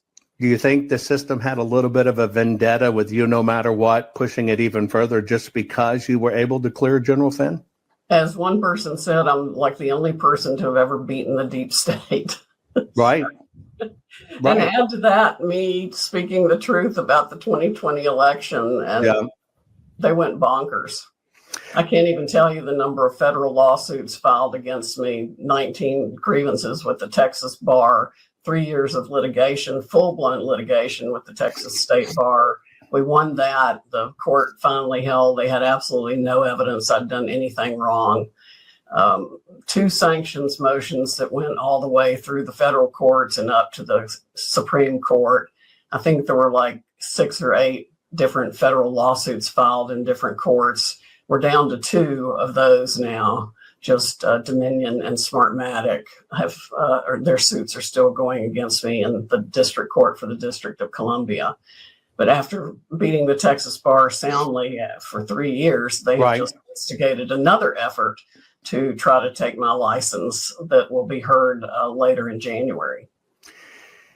Just a question, this group that was put together by the former Media Matters executive, this supposed T65 group where they filed ethics complaints against, if you were any attorney talking about election integrity or issues with the elections, or you were going to fight a suit, they weaponized it and they started filing complaints. And of course, as an attorney, you have to deal with those, which I'd like you to explain that when you get an ethics complaint, what is the issue. But I just have a question when I look at that. How is that coordinated effort between all of those attorneys to do that, which I think is firing a shot to attorneys that don't take these cases or will crucify you? That was a goal. How is that not civil? How is that not collusion or cyber collusion? How is that not fall under that? Frankly, it ought to be definitely a conspiracy to deprive us of civil rights. Right. They literally even told Axios, I think it was, that they wanted to make us toxic in our communities, drive us out of any law firms we were affiliated with, ruin our livelihoods. I mean, it couldn't be a more evil agenda. And it's documented. That's what I'm saying. This is conspiracy. This is collusion. It's called cyber collusion. But it's like everybody's kind of turned a blind eye to it. It's okay to do this against a conservative, but they themselves were actually committing crimes. It's horrific what they did. It's the 65 Project and their board, and then lawyers. I can't remember exactly what it stands for, but I think it's LADL, Lawyers Defending Democracy or something, that are part of that too. And they were extremely well funded, very well organized. The first grievance hit me on December 1st or 2nd, when we had only filed lawsuits. The first 2 lawsuits were filed at midnight of Thanksgiving Day. Right. Yeah. Oh, they were prepared. They knew it was coming. Yeah. So 5 days later, the grievances start coming in, and they came in groups of 3. And the bar decided which ones I had to answer, which was most of them, even though they were all essentially the same. 3 Democratic congressmen piled on against me. Governor Whitmer in Michigan and Dana Nessel and Secretary of State Benson, they all filed grievances against me. Dana Nessel came to the investigatory hearing by Zoom and testified against me, which meant all she did was rant and rave about how she despised me and my position that I'd taken in the lawsuit. But I mean, frankly, even if I'd been representing the Boston Strangler, lawyers are supposed to represent anyone and everyone who has a claim. That's right. And it takes very little to show there is a claim. All you need is a client coming in and telling you what happened. And that's enough. We had, I don't know how many experts, thousands of pages of affidavits, expert reports, studies, all kinds of stuff that showed that the election was stolen in every way you can imagine. In this process, because that was a fairly nefarious act against attorneys. I think that was a double-edged sword. It was to basically tell the attorneys to stand down. And I think it was also to fire a shot across other attorneys that were contemplated. If you do it, we're going to come after you.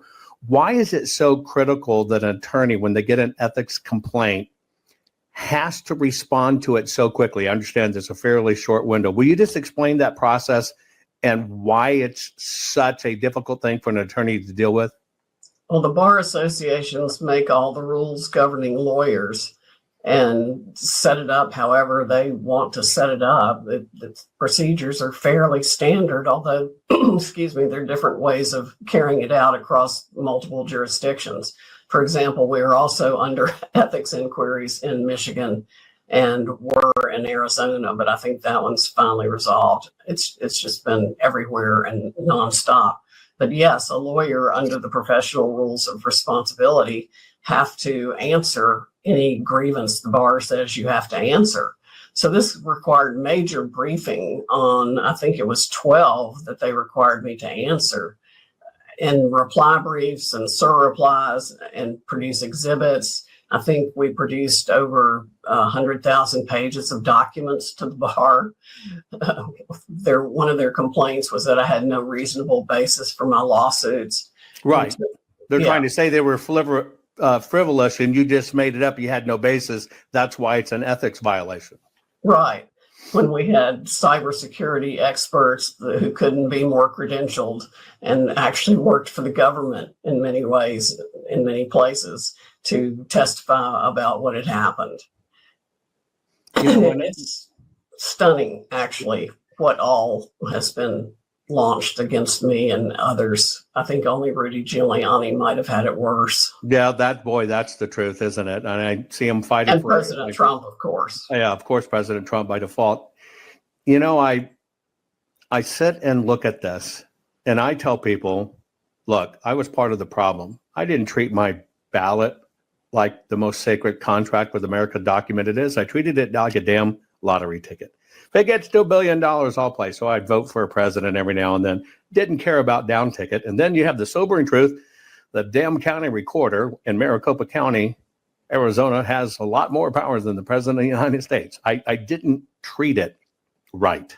I couldn't grasp it. But at the same time, I never believed that there was this stuff like a big, bad cabal, because I just think people don't work that well together. I was wrong. Yep, the evil ones do. I was so wrong. I try to get my head around this, and I'm going to say this is the number one question I get asked. Okay, we now know there's a cabal and it's real. Who is it? What is it, in your opinion? Well, I think I know some of the people that are involved with it. I mean, you can trace. Oh, I mean, you really know names of, you can put it down to a name? Well, you can certainly trace companies. Right. And you can trace the boards and the people affiliated with those companies. We don't know all of them. And frankly, it would take a federal grand jury investigation to sort it all out. Right. But that certainly needs to be done for the sake of the future of America. The rule of law depends on the sanctity of our vote. The government exists only because we have given our consent for it to exist by our vote. So Right. when they are defrauding us of the representatives that we chose, they are undermining the entire system and destroying its credibility. And add to that, at the end of the 2020 election, every single aspect of our government institutions, all three branches of government, failed to do their jobs to rectify the problem. The judiciary totally copped out in the 4 lawsuits we filed alleging fraud and other federal constitutional violations in the election. Not a single judge heard the first witness testify. And we had witnesses lined up in a long line who would have really liked to have testified, and that would have made the information even more public than it is now. How So much the is courts the inner? failed completely. Go ahead. Sorry. Some courts what? The courts totally failed. The Supreme Right. Court wouldn't take any of our cases. We filed them in time before January 6th. They let them sit there until after January 6th and then declared them moot because they simply didn't want to touch the issue. Right. Do you think it's, a lot of people, as I watch the people, I know you have your, the pulse of the American people as well. And I see a lot of people saying that the Supreme Court, it went from they were afraid to deal with it to the Supreme Court is compromised. Do you think, which one do you think leans more to the truth? That's hard to say. I think there's some of both. Wow. I definitely do think there's some of both. And I Is it? really hate to say that, but I just. Look, it's our country, it's our government, and these are supposed to be our best of the best of the best. And country should absolutely come first, but it's very hard sometimes. I can understand a lot of this created a constitutional crisis. I got that. And I can understand some fear. I can understand fear in attorneys, especially after that Project 65 and attorneys and stuff, but not the Supreme Court, right? They're rock solid. They're there for life. Why would they be afraid? So there has to be something else that's gone on in some of this. I wish we could get to the bottom of it. I think the American people are entitled to the truth. I think they're entitled to the truth about their government and the truth from their government. We haven't had that for a very long time. Boy, that's true. If they expanded the Supreme Court, if that would have happened or still happen in the future, would that be a death knell for us if we get our Supreme Court expanded? Yes, that's the last thing we need. It just shouldn't happen at all. 9 is a good number. It works. It's got its facilities. Everything is set to that. It's worked for years. It can continue to work for more years. More justices on the Supreme Court would not improve anything.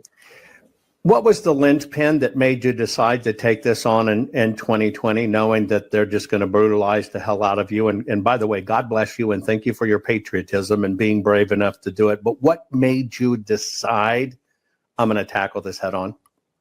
What I was seeing was so horrific. I could not be silent in the face of it. I mean, I've never been good about seeing something go wrong and not do something about it. I've always tried to leave the world a better place wherever I pass through it every day that I'm here. Right. And the evidence I saw was so enormous and so compelling that I simply could not try to inform the American people of what was going on. I was stunned. I was flat out stunned. And then for me, as a lawyer who's dedicated almost 50 years now to the practice of law, the most painful part of it was seeing the federal courts fail. That was the most personally painful part for me. I mean, I'd already knew the Department of Justice was totally screwed up, and even the Trump Department of Justice refused to do what it should have done to investigate the election fraud. So you had the executive branch failing there. And then to have the judiciary fail, that just broke my heart. Where does the scale lie? Is it more in cowardice or is it in compromise? There's no way to know that. I really think there's some of both. That's so tough. Was it chaos behind the scenes? Was it just total, sorry, but holy shit, this is happening. They're doing this to us, chaos. And I know everybody was like, this isn't right. We all think we're going to show election fraud, and people go, we can't let that happen. But I discovered it's exactly the opposite. Was it total chaos back then on the inside? I wouldn't call it total chaos. There was a massive amount of information to assimilate. I mean, it was coming in faster than a reasonable group of people could assimilate it. Right. There were debates and people went in different directions. Frankly, I think that kind of worked out pretty well. I mean, it covered the different avenues that needed to be covered. I thought the fraud was the most important because that is the one thing that could have really reversed the outcome of the election had anybody looked at the evidence and done their jobs. That's the retail fraud, as they call it, like dead people voting and people who aren't supposed to vote. All that is what they call retail fraud that's never or rarely, if ever, gotten an election reversed. And it certainly wasn't going to reverse the presidential election. But the kind of fraud that we were seeing in terms of fraudulent ballots run through the machines repeatedly, just running up the numbers, votes being injected, votes being shaved and flipped, all of that was just blew my mind. I couldn't believe I was seeing it at first. Was it as bad as it seems in the waning days of the president's first term? Knowing we had issues, knowing we had an election go bad, I've been told, and I have a direct feeling and understanding that there were so few people that had President Trump's back. Nobody in the White House had his back. Nobody in the White House had his back. That too was stunning. I think. How'd that happen? How'd that happen? Oh, no. Other than the rhinos and the rat bastards screwing them, how did that happen? Because, you know, I can see him coming in and he's just going to do good business and he's handling his business, but it's not business. It's a totally different animal. But how did it end up? Nobody had his back. He chose the wrong people to be around him. I mean, that's all I can think of to say in response to that. Broken picker or broken referrals that were, or trusting the wrong people? Broken picker or trusting the wrong people? Maybe some of both. I don't know. I know, he didn't have any government experience going in there. He had his businessman brilliance and his instincts were always right. I mean, he knew the election was stolen. Absolutely. Anybody looking at it with any sort of objectivity could see that. And now look at 2024 and compare it to 2020. And you'd have to be, I don't know, just incapable of comprehending anything not to understand that 2020 was stolen by millions of votes. And it's actually more than is reflected because I'm sure there was still fraud in 2024. You better believe it. I think of those days and times back then. Let's go back to those waning hours of how we're talking one person away from the president actually having debates. No, sir, there was no fraud or whatever. And of course, Barr was a horrible disappointment. Do you think that was ignorance, naivete, or was it by design, those people doing that denying? I think it was by design. I can't believe they were that stupid. I agree with you there. They were intelligent men. They didn't want to stand up for what was right. And I will never forget White House counsel telling me that the president could name me to any position he wanted to name me, and no one would pay any attention to it. Yeah. Was that Mr. C? Standing there saying in front of the president of the United States, he tells him he has the authority to name me. He tells him he has the authority to give me an immediate top secret SCI security clearance, whatever the highest one is, and that he can appoint me as special counsel to investigate the election issue, and that no one will pay any attention to his appointment. And that was a con job because they were mortally terrified of you because you have the cojones of 10 dozen men and a lot more than that particular person ever had. It was all a con job and fear, wasn't it? And apparently whoever pulled this off had the skids greased really well. because it shut down the courts, it shut down the Department of Justice, and of course Congress, couldn't and wouldn't do anything. Well, yeah, it shut the brakes on everything at that time. Yeah, It totally somebody shut the put brakes on everything. on everything. Yep. And of course, there were trillions of dollars of global wealth at stake. I've often done that math as you have. If you and I wanted to pay politicians $1 million a year just to say, oh, we love you and you're great, and when we need you, we just want you to look at our bills. So about 7,000 we'd have to do that to. That'd be $70 billion. And then between the citizens of the United States, we own just close to in assets, companies, holdings, money, stuff like that, land, pretty close to 200 trillion. And then the government, 250 trillion in holdings and stuff. And so it's actually like $70 billion gets to wag over $400 trillion. And then I look at the fact that's about 18 minutes, meaning the 70 billion, and Google revenue time. Our system has become too easy to rig. Do you agree? Totally. Is there anything against that? Do you think Doge and Elon and Vivek, do you actually think they'll get the chance to start cutting off some of this over expenditure and make a difference, or is it hopium? Well, I think they have to do it, or our country as we know it is over. I agree. And this is our last chance to save the Republic of the United States of America, the most brilliant form of government and the most brilliant principles to protect the individual that have ever been enacted.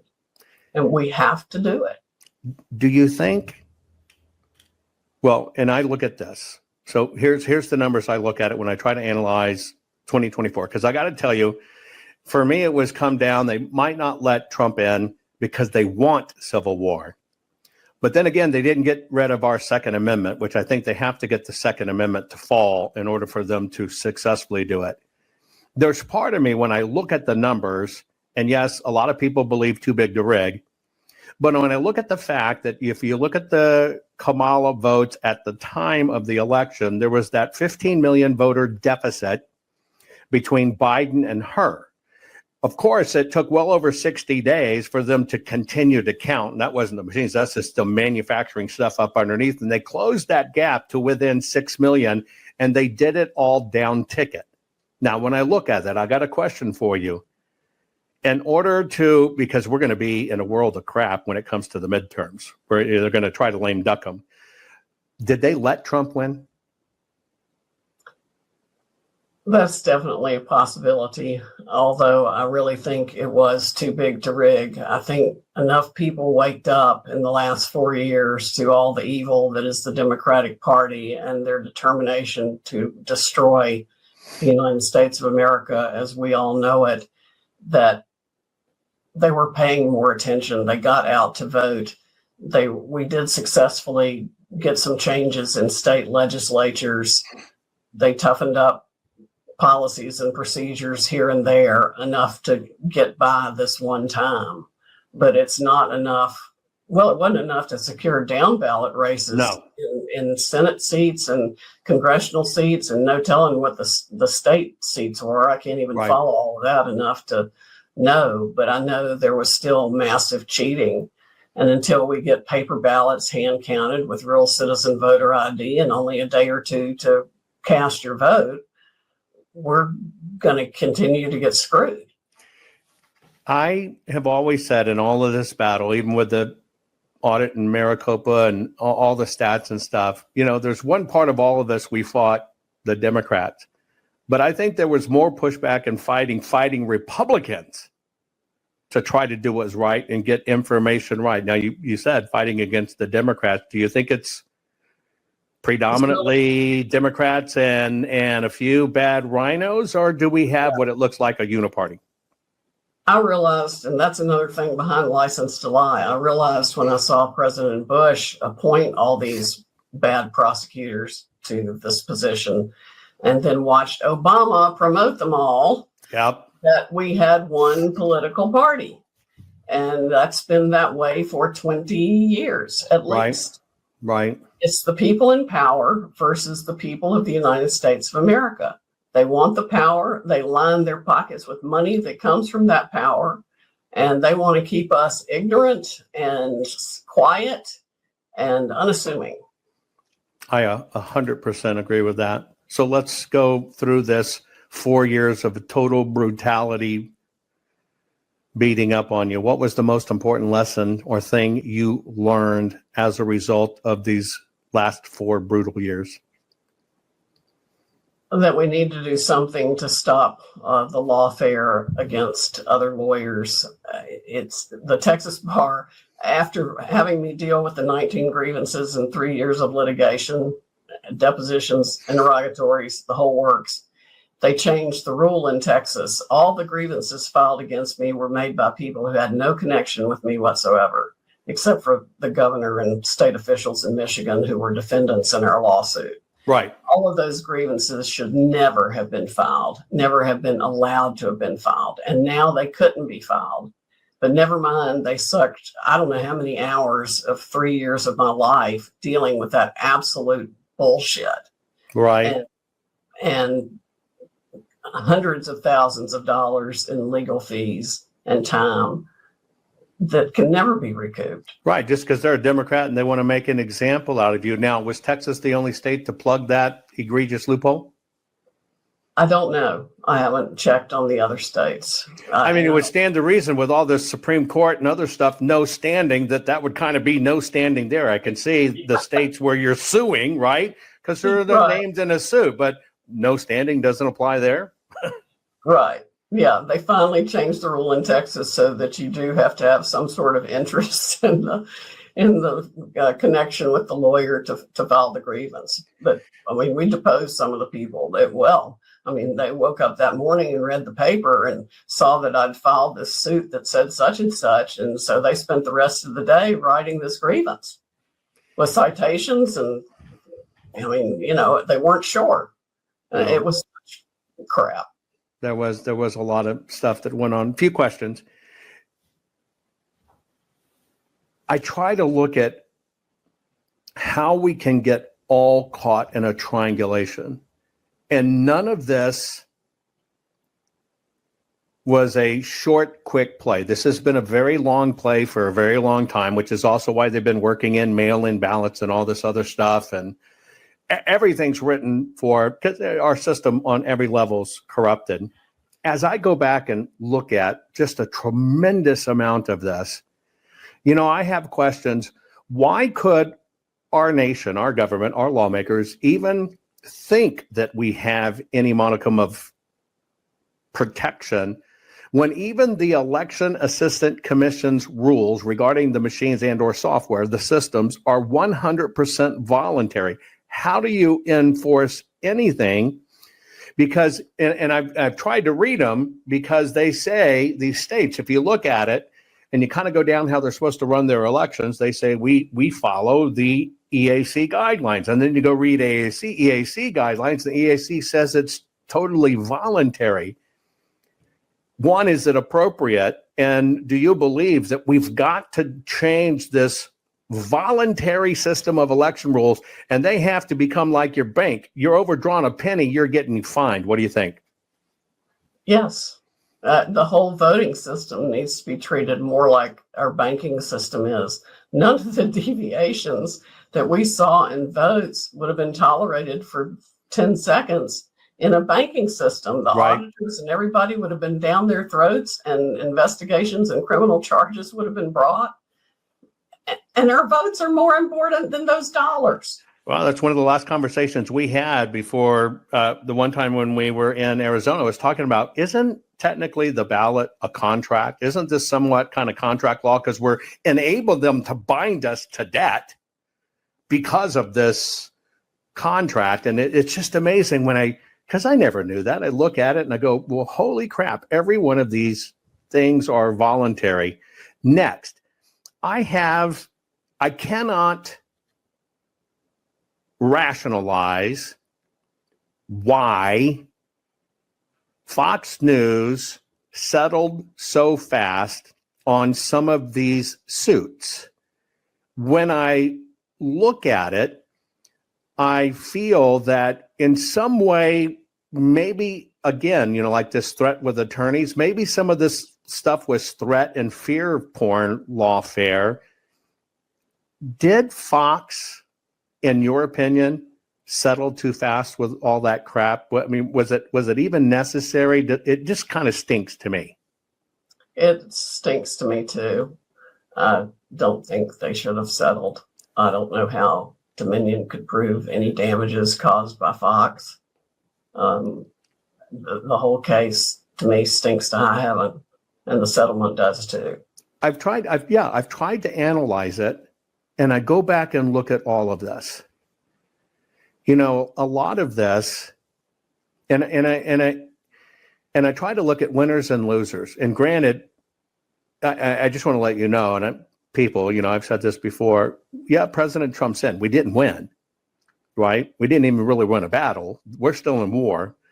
But yes, we got maybe a little bit of breathing room. But when I look at the winners and losers and all this stuff, and I just look at the first that happened in history, meaning number one, it's the first time that all these mail-in ballots were just dumped into the marketplace. Boom, all out there. And that's the fungible asset they had to use. Second, then I look at the fact, yeah, we saw numbers change on television, but that's never been the canvas or certified data to begin with because of how Edison runs it. It's never been certified, but we've been led to believe that's a direct telemetry from the machines. It's not. Now, you know this. Come on, you've done enough interviews, especially if you're live there at the networks. You know there's 4 or 5 people before anything gets on the screen, but yet somehow those numbers snuck out and people said, the vote got changed. And it kind of looks like they moved this around this path visually to get us to buy into certain things that might have been vaporware. And one of the things I followed closely was this Antifa call that, oh, don't worry, we've got Trump taken care of and everything, which ends up, we've got a few post-it notes, no emails, no cellular data, no phone data, no recording or whatever. Did we get played? Did we get played in a pretty sophisticated psychological operation? I don't think so. Okay, tell me what you believe happened. Well, I mean, I've seen so many cyber experts and election experts tell me that what I concluded was going on. Right. That there may have been, little things here or there that weren't right, but the overall scheme of how it was done was how we said it was done. And I don't see any way around that. I try to look, from the legal standpoint, and that's not my forte. And of course, I'm armchairing it from a lawn chair. Sure. But I look at this and I'm going to myself, okay, look, if the machine's standard cybersecurity stuff is voluntary, and at best it's a misdemeanor, like what happened to us in Arizona. Oh, we misplaced the data, or we don't have it, or we gave it to you. And then we find out where they said, well, you didn't ask for what we archived, which was just BS. If that had fallen all the way through and the Senate wouldn't have pushed subpoenas where we got it, it would have just been $1,000 fine for somebody and a slap on the hand for just setting aside data. Whereas an individual ballot is an actual felony. And I look at some of the discrepancies, like in Maricopa, normally after the elections are run, they've got to report how many duns come back in. A dun is no such person, no such address, no such number, unknown or deceased. And so that ballot packet, which is their word game they do, that ballot packet came back. Now in Maricopa, the procedure is they're supposed to take that ballot packet that comes back being rejected. And ironically, their BS system is, well, we're going to send a postcard to the to the same freaking address we know is bad, and we've done our job. But they do have to record it. And then they put them on an inactive file. Now, Maricopa didn't report those numbers. Usually they get reported, and the EAC has those numbers within 60 days. We got 15, 16 months into it with no help at all, and Maricopa still hadn't reported it. And by the time it was really extracted from them, they didn't report it to the government. They said it was about 56,000 of those envelopes came back. Now, when the EAC caught up and got the postal information, it actually happened to be over 110,000 ballots. Now, what I find really interesting is that leads to, talk to lawmakers there. Where are these ballots? They said they turned them over to, the printing company. The printing company's handled for it. And the printing company destroyed them, which they're not supposed to do. They're supposed to keep all this election stuff. But all of those vaporized, which basically means you can crack that ballot. It's a ballot cracking operation. You got 110,000 usable instruments. Open it up, vote it, know what you need by precinct and drop box, vote it, drop it in a box, don't check with signature. And now you have a legal ballot voted illegally. Now, I know a lot of people are pushing for hand counting ballots, which I 100% agree. And we should have a standardized paper. I don't believe in, shiny little 3D images because the machines don't catch them and you don't get time to inspect the paper.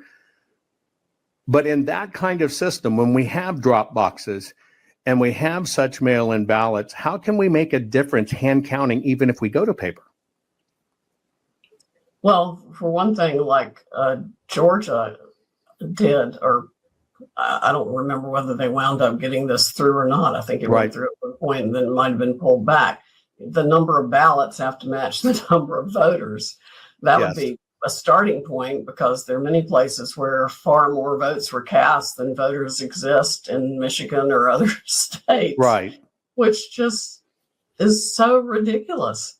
It defies reason or common sense in any way. So there are things that can be done to simplify that. I mean, it really needs to operate much more like the banking system. Yes. I mean, you get one check, and on that check, you say who you want to be in the following offices, and that check is cashed and recorded that day. It should be recorded forever, frankly, and anybody should be able to go back and check on it. Now, that their concern for that is that, we're trying to protect the secrecy of the ballot. Right. It's that secret vote stuff is from an unuseful period. And most people I talk to, I poll on that. They say, I don't give a crap if somebody knows how I vote. I want to know I voted. Yeah. I want to know my vote counted the way I said it should count. That's the most important part to me. But there's still ways to protect secrecy, even if you do it that way. I mean, the people that count it can be sworn to secrecy and under a non-disclosure agreement and all kinds of other things, even make it a criminal penalty to disclose how somebody voted. There are ways to protect that. But the main thing has to be that the actual votes of citizens only of the United States are counted to elect any public official at any level.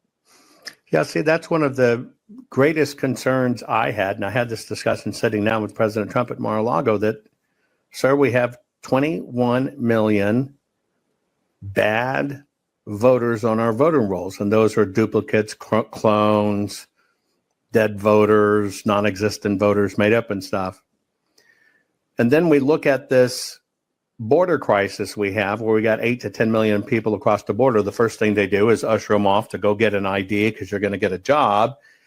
They go to DMV, they get their driver's license or ID, they're automatically dropped into motor voter registered.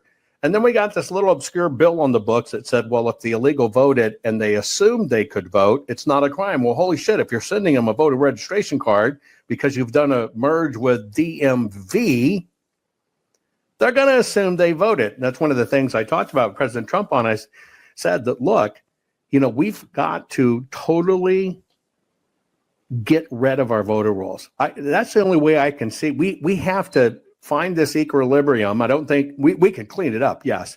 But I think if we were going to really be fair, it all has to be nuked, top to bottom.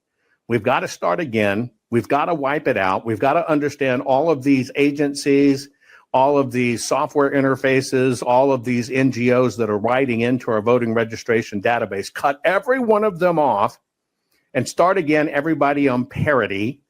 Well, you just got to re-register. Do you think something that sweeping could be done? President Trump said, well, of course I can't do it now, but I can do it when I'm elected. Do you think we could ever get to that point? Yes, that could definitely be done and should be done. One of the reasons they keep fake people on the voter rolls is so they can generate fraudulent votes and ballots. It's not right. Shouldn't be happening. It's got to be fixed. There shouldn't be a computerized database of voters at all. We probably ought to go back to you have to vote in your own precinct. And Amen. The precinct know you. It's simple enough. It's a one-day deal, once a year at most. Well, maybe twice a year in some cases.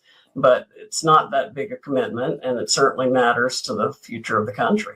Well, that's how they flooded it. We used to have precincts would be 1,500 to 2,000 people. Maricopa has 748 precincts, but they do this stuff. Well, you could vote anywhere at any time. That's how they're doing the wash, because people don't know each other, and they're spreading it out over all these precincts and thing. And that's kind of what I said with President Trump. There's so many people that can read right into our voter rolls. Give an example. On some of the leads that we got, we started looking at apartment permits, high-rise or high residency occupation permits, and permits for building sites that were building neighborhoods. We found some common denominators. And this is what tells me we've got operatives inside the local government, which is just a given. But the moment they provision an apartment complex, let's say it's got 800 units, the moment they provision that apartment and they've decided on the U.S. Post Office addressing provision and how they're going to do it, and they haven't even broke ground, we get voters registered at those addresses. So let's say we get vote. It's instantly high rises. You can name it. We found it all over the place. And what happens in this trick is you've got somebody sitting there knowing they've got an address provision, and they stick somebody in. Now, let's say it takes 3 years to finish the apartments. They've now baked that phony registrant 3 years, and they'll just kick them out to another address. To me, this is so easy to fix and track down, because we know all the 200 or 300 ways they do it. But that's criminal fraud, and it ought to be prosecuted as criminal fraud. And here's why we got to clean it. We can go back to those offices. So many things are getting missed. We could go back to those offices, and you can look, and you should be able to look.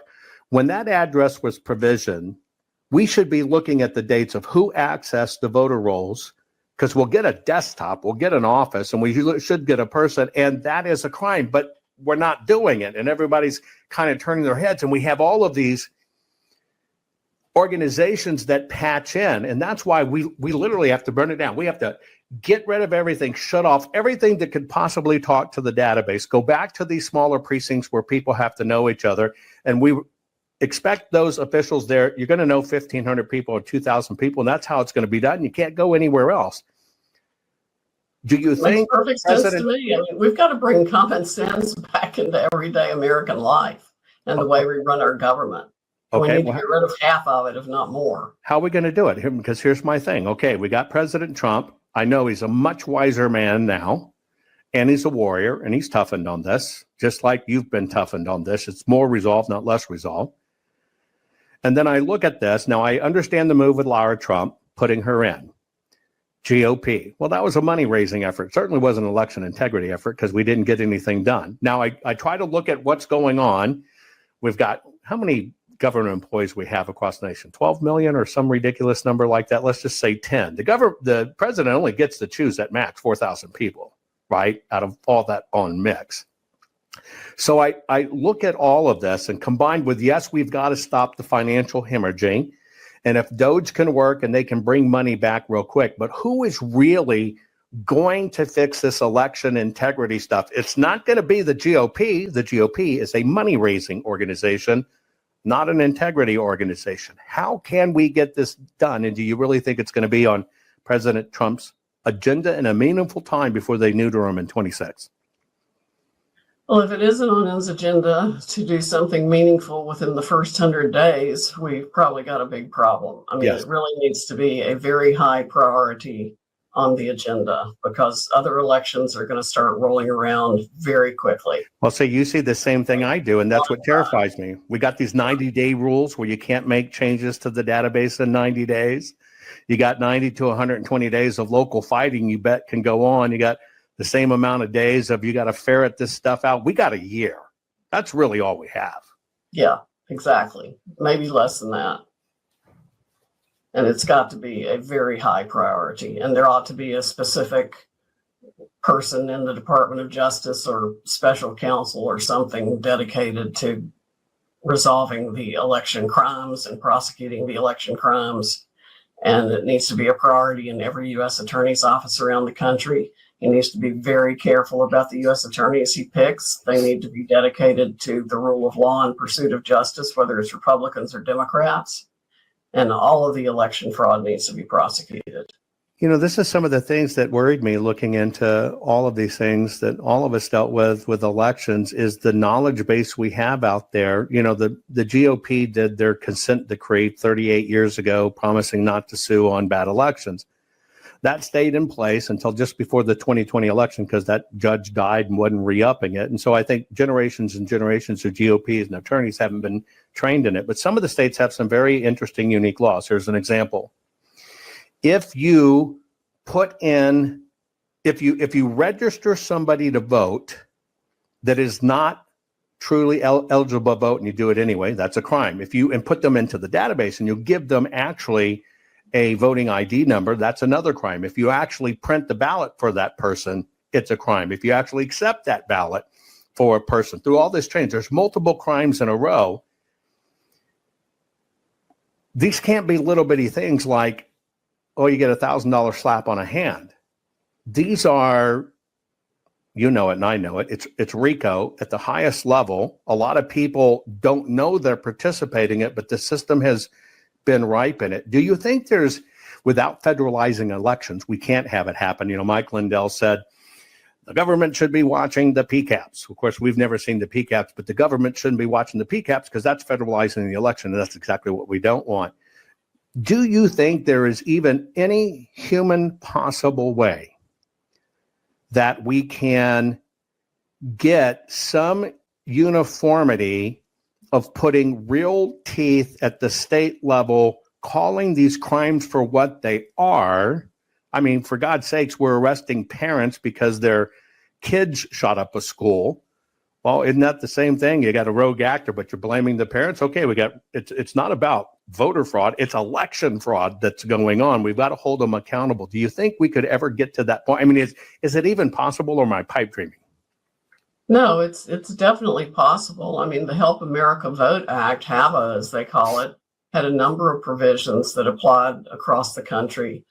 The states are entitled to run the elections, but I don't know that they get to dictate every single aspect of how it's done. And I don't know why a uniform ID to vote in federal elections couldn't be required. That's something I haven't researched, but somebody needs to be looking at that. And we've got to have, if we don't have voter ID, I think it was all the states that didn't have voter ID that wound up going for Harris. You better believe it, and wound up taking that 15 million voter deficit and driving it down to 6. That means they perfected and aged that BS voter for this, 2026 one. Here's one, Sydney, that I was just appalled when we discovered it. So you take an illegal, they come across the border. Our Border Patrol right now they ask the illegal, why'd you come to the United States? And of course, the illegal says, because I want to make money. I'm going to send it back to my family. Our government is issuing these illegals a Social Security number based on that pledge. Now, those people never file tax returns because they say, oh, if you're going to make money, you got to have a Social Security. What these people end up doing is they take that Social Security, and when they go get their driver's license, right, part of that second ID is Social Security number. People automatically think they're citizens, but there's even more loopholes. I'll give you an example. One of the things they do with integrating them is, well, you've got to learn English. And so they're giving them a free ride to a college or a university to go learn English. They're an illegal. They're here illegally.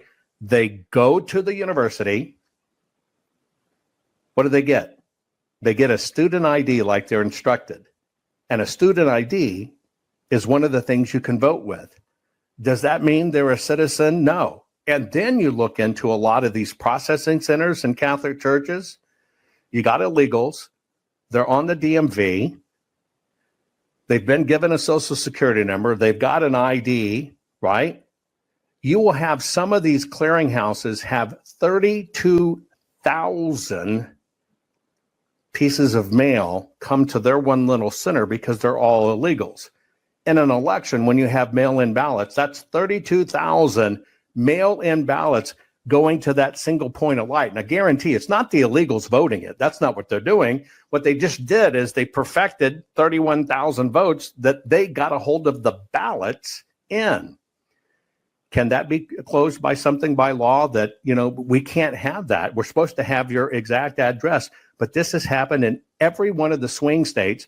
You have addresses that have thousands of people voting there, but it's how they poured in the illegals. Those ballots are going there, right? And they're being voted. And it's not the illegals picking up. Are there ways to protect that by law that we could get a little more teeth in it? Yeah, there are definitely ways to fix that. First of all, the president should stop absolutely all immigration. Right. He should just say nobody is coming into this country by any way, shape, or form until all the illegals are gone. And Absolutely. I don't know how long that's going to take, but however long that takes, that takes. We do not have to allow immigration into this country. It has been abused so badly and has done untold damage to people in every walk of life. And that needs to stop. And he can stop all of it. It's not enough to do the travel ban that he did before. It needs to all be stopped. And then they can just simply reject people at the border. They don't let anybody in. No Right. more people come in. If you manage to get across the fence, you should go right back. Right. And we just can't have that anymore. It's like breaking into your house. They're breaking into our country. And how many can you tolerate? It's a violation of law just to come across the border if you're not here legally. And those laws need to be enforced. Then, as a matter of law, also, he can use 1382. I think it's 1182F to stop all of it. Asylum claims, anything. Just say we're not taking any. That would be the first big step. Do you think he has the fortitude to do such? I hope so. We gave him a mandate to do that. The American people gave him a mandate to do that. He needs to understand he has a mandate. I've been concerned about some of his appointments. It's like he feels like he's got to compromise. Well, that was going to be my next question. I'm seeing stuff here I don't like, and I think he's got questionable people around him once again. And why the compromise? What's going on? I don't know. I don't know what kind of deals he made to get elected. I hope there aren't any, but it's starting to look like there were. But the American people gave him a very clear mandate to do everything he said he was going to do, and he should not be compromising on these things. Absolutely. I just don't get it. That's how we got pulled further left and further left and further left. And then the next thing he needs to do is shut off all government funding to any of the NGOs that are processing the aliens. And that You better believe it. Catholic Charities, which has turned into one of the biggest human trafficking organizations in the country, if not the world. I don't know. Any of the NGOs that are helping resettle aliens or any of that, they all need to go. And then we need to start shipping them back. Final three questions. One, you can answer them in any order you want. How long do you think we have to get this crap cleaned up and readjusted properly and the ship straightened before it's, too late and we'll never be able to do it? What are the three things in your estimation that we should really focus on? And then last but not least, how can we continue to support you in your message and your fight? Boy, those are loaded questions. I think the top three things are securing the border and stopping absolutely all immigration and deporting everyone here who is here illegally. The next most important thing is getting complete election integrity, paper-only ballots, voter ID, limit the day to 1 or 2 days to vote in your precinct. And that needs to happen in every state across the country. And to the extent the federal laws can be used to affect that, that needs to happen also. And we've got to have real voter ID. No non-citizens should be able to vote in any way. And the Justice Department needs to be completely cleaned up, funding shut off to all the NGOs that are, frankly, I don't think NGOs should be getting any government funding. I think charities, 501c3s, should operate and stand or fall on their own merit as charities. Yeah, because that's up to the citizens. It's easy. Exactly. And not have the government fund things as a way of doing its job through some other means, or simply sending money to the president's favorite places like Obama did. There were even civil lawsuits whose proceeds went to particular NGOs that Obama liked. And I think that's happened in the last 4 years again as well. You better believe it. They funneled money, especially the Bank of America grift, the 3-to-1 ratio and stuff. And, one of the things I hate is we know who these illegals are and what names they use and where they come in, but they won't release those lists. It's the lowest level fruit we have to cleaning up this stuff. And could the president make that a rule that has to be a disclosed, auditable list of the illegals in our country that are here so they can be audited against our election records? Oh, definitely, but they shouldn't be here. So they need to all be gotten out. Okay, the other ones I had is, how much time do you think we have left? And then how can we support you with your continued work?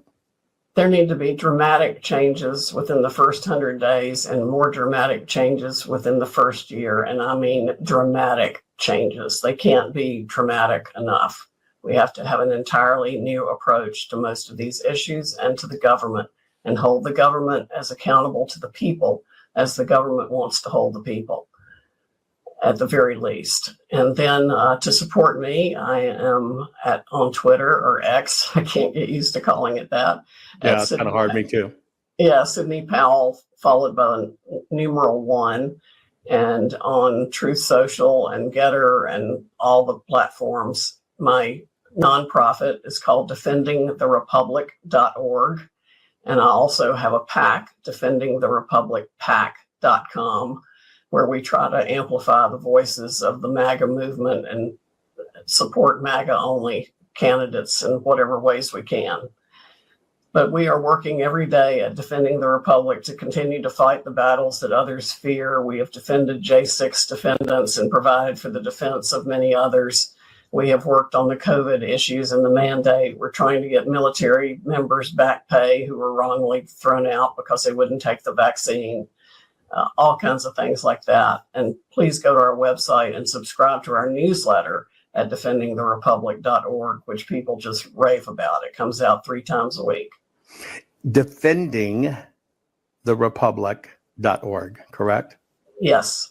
Absolutely. Sydney, I know that patriots tell us across the country, but you know what? God bless you. God bless you for having such massive cojones and bravery to go at this head first. Thank you for not letting it, and I know it's been hard, but thank you for not letting it eat you alive or make you back off. And it's an honor to know you, and it's an honor to watch you work. And I just want to say for America, because I know they feel it, God bless you, and thank you very much for doing what you do for all of us. Thank you too, Javon. And, God hates deceit and he loves the truth. And I just go where I feel like he's put me. Absolutely. God bless you, amen. Thank you very much for joining us. Thank you. Take care. Bye-bye.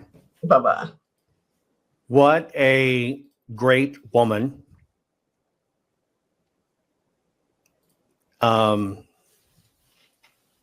Smart.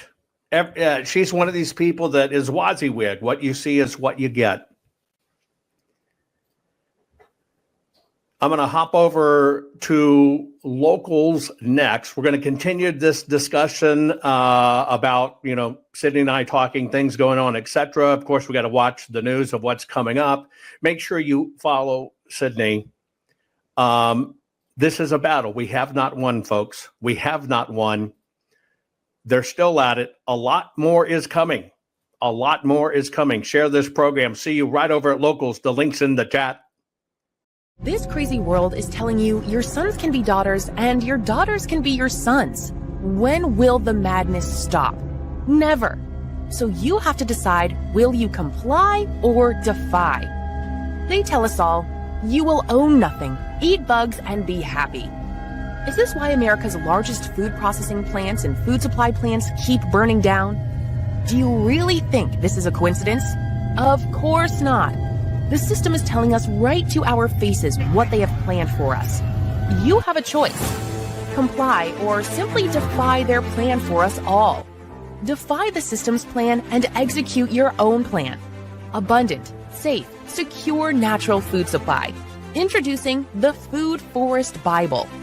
This bestseller by Jovan Hutton Pulitzer is the single most complete, executable, easy-to-follow plan for sustainable, self-managing food production for self-sufficiency and food security.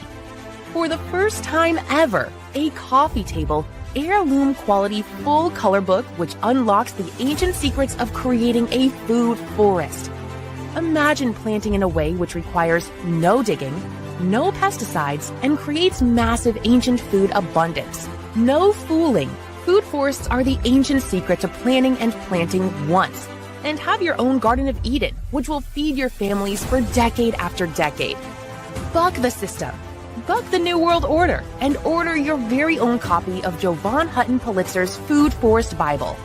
Learn how to create a sustainable, self-managing, natural food production for self-sufficiency and food security for your family. Side yard, small yard, backyard, backlot, or even lots of acres, the Food Forest Bible works for everyone. Order on Amazon, hardcover, softcover, or ebook. Don't comply. Expertly defy the system.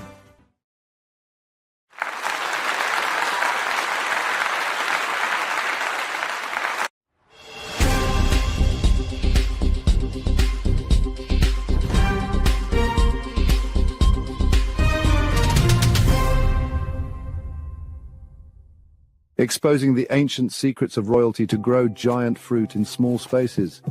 You won't believe how easy it is. Hey there, fellow gardeners. Have you heard about Jovan Hutton Pulitzer's new blockbuster book, Ancient Secret for Growing Giant Fruit in Small Spaces? It's taking Amazon by storm. This isn't just any gardening book. We're talking about ancient methods once reserved for kings and queens, now revealed to the world. Yes, you heard right. Royal secrets for your backyard. Struggling with limited space? No problem. This book teaches you groundbreaking techniques to grow enormous, luscious fruits, even in the smallest of spaces. Imagine tricking fruit trees to bear fruit in months, not years, and growing produce up to 100% larger than what you find in stores. Sounds like magic, right? Pulitzer dives deep into history, uncovering how nobility ensured bountiful harvests. Now, these time-tested secrets are yours to transform your home garden into a paradise fit for royalty. Whether you're an urban dweller, a new homeowner, or an experienced gardener, this book has something for you. It's packed with practical tips and easy-to-follow methods. From enriching soil to perfect pruning techniques, you'll be growing giant fruits in no time. So why wait? Grab your copy of Ancient Secret for Growing Giant Fruit in Small Spaces now and start your journey to garden greatness. Your home is your castle. Let's make it majestic. Remember, gardening isn't just about plants. It's about connecting with history, nature, and your own little slice of Eden. Happy gardening. Hey guys, how's it going? Welcome to the program. Hey, do me a favor. Raise a finger and share this program. Please share this program. Remember, I've been doing a series titled President Trump's First 100 Days, bringing people on that you know and trust under the scenario that if they were sitting there with President Trump and had his ear and had his focus, what would they be asking him to focus on? And of course, we've been winning. By the way, speaking of winning, do yourself, do your family a favor and pop over to JovanLovesGold.com. It's a very, very simple site. Here's all I'm asking you to do. get your own brain fed about why you should consider having some gold and silver. By the way, I started telling you this when gold was well under 1,500. Now it's close to 3,000. Folks, pay attention. Here's all you do. Go to JoeVonLovesGold.com, fill out the information, and get your free gold and silver kit today. Why? Because the system uses our own money against us, especially retirement accounts, 401ks, etc. And by the way, in case you ever didn't believe that, if you've seen Doge and Elon finding, well, Social Security payment files for people that are 112 years older, getting Social Security checks, and there might be almost 2 million of them. Come on, folks. Our system has been, well, raping us. I hate to say it. Do yourself a favor. Go to JoeVonLovesGold.com. Get the fine information from the folks at Goldco. And by the way, my partners at Goldco will give you up to $10,000 if your account qualifies. And even if you just want to see how much you might get, pop over to instantsilver.com/Jovan. Fill out the information right there. Just put in your retirement value, and you might see, well, a number you like that you can get for just doing what you need to protect yourself. So check it out. Okay, folks, so share this program right now. I know you love him. I'm watching you in chat. Tom Renz, he's here. Talk about a warrior. Talk about a warrior that's walked through hell and back in many ways and still fought for us. This is the man. Folks, share this program right now. We'll be coming up with Tom Renz, special guest on Trump's first 100 days right after this.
Exposing the ancient secrets of royalty to grow giant fruit in small spaces. You won't believe how easy it is. Hey there, fellow gardeners. Have you heard about Jovan Hutton Pulitzer's new blockbuster book, Ancient Secret for Growing Giant Fruit in Small Spaces? It's taking Amazon by storm. This isn't just any gardening book. We're talking about ancient methods, once reserved for kings and queens, now revealed to the world. Yes, you heard right. Royal secrets for your backyard. Struggling with limited space? No problem. This book teaches you groundbreaking techniques to grow enormous, luscious fruits, even in the smallest of spaces. Imagine tricking fruit trees to bear fruit in months, not years, and growing produce up to 100% larger than what you find in stores. Sounds like magic, right? Pulitzer dives deep into history, uncovering how nobility ensured bountiful harvests. Now, these time-tested secrets are yours to transform your home garden into a paradise fit for royalty. Whether you're an urban dweller, a new homeowner, or an experienced gardener, this book has something for you. It's packed with practical tips and easy-to-follow methods. From enriching soil to perfect pruning techniques, you'll be growing giant fruits in no time. So why wait? Grab your copy of Ancient Secret for Growing Giant Fruit in Small Spaces now and start your journey to garden greatness. Your home is your castle. Let's make it majestic. Remember, gardening isn't just about plants. It's about connecting with history, nature, and your own little slice of Eden. Happy gardening. Cut the crap. How many times a day do you want to say that to politicians, the elite, the loony liberals, the fake news media, and the gender-confused, emotional socialist snowflake crowd? Cut the crap is your secret weapon for fighting for our freedoms and our great republic. It all begins with a massive mental enema, freeing you from the toxic news and politically correct views, which constipate your consciousness with stinking thinking. Your host, Joe Von Hutton Pulitzer. He's known for calling out politicians and telling them to cut the crap. You've seen him on virtually every television network and listened to him on Coast to Coast Radio. And now he's here to help you learn to fight for America. Culture, race, and American politics. They all have one thing in common. They all need to cut the crap. Now, here's your host, Joe Von Hutton Pulitzer.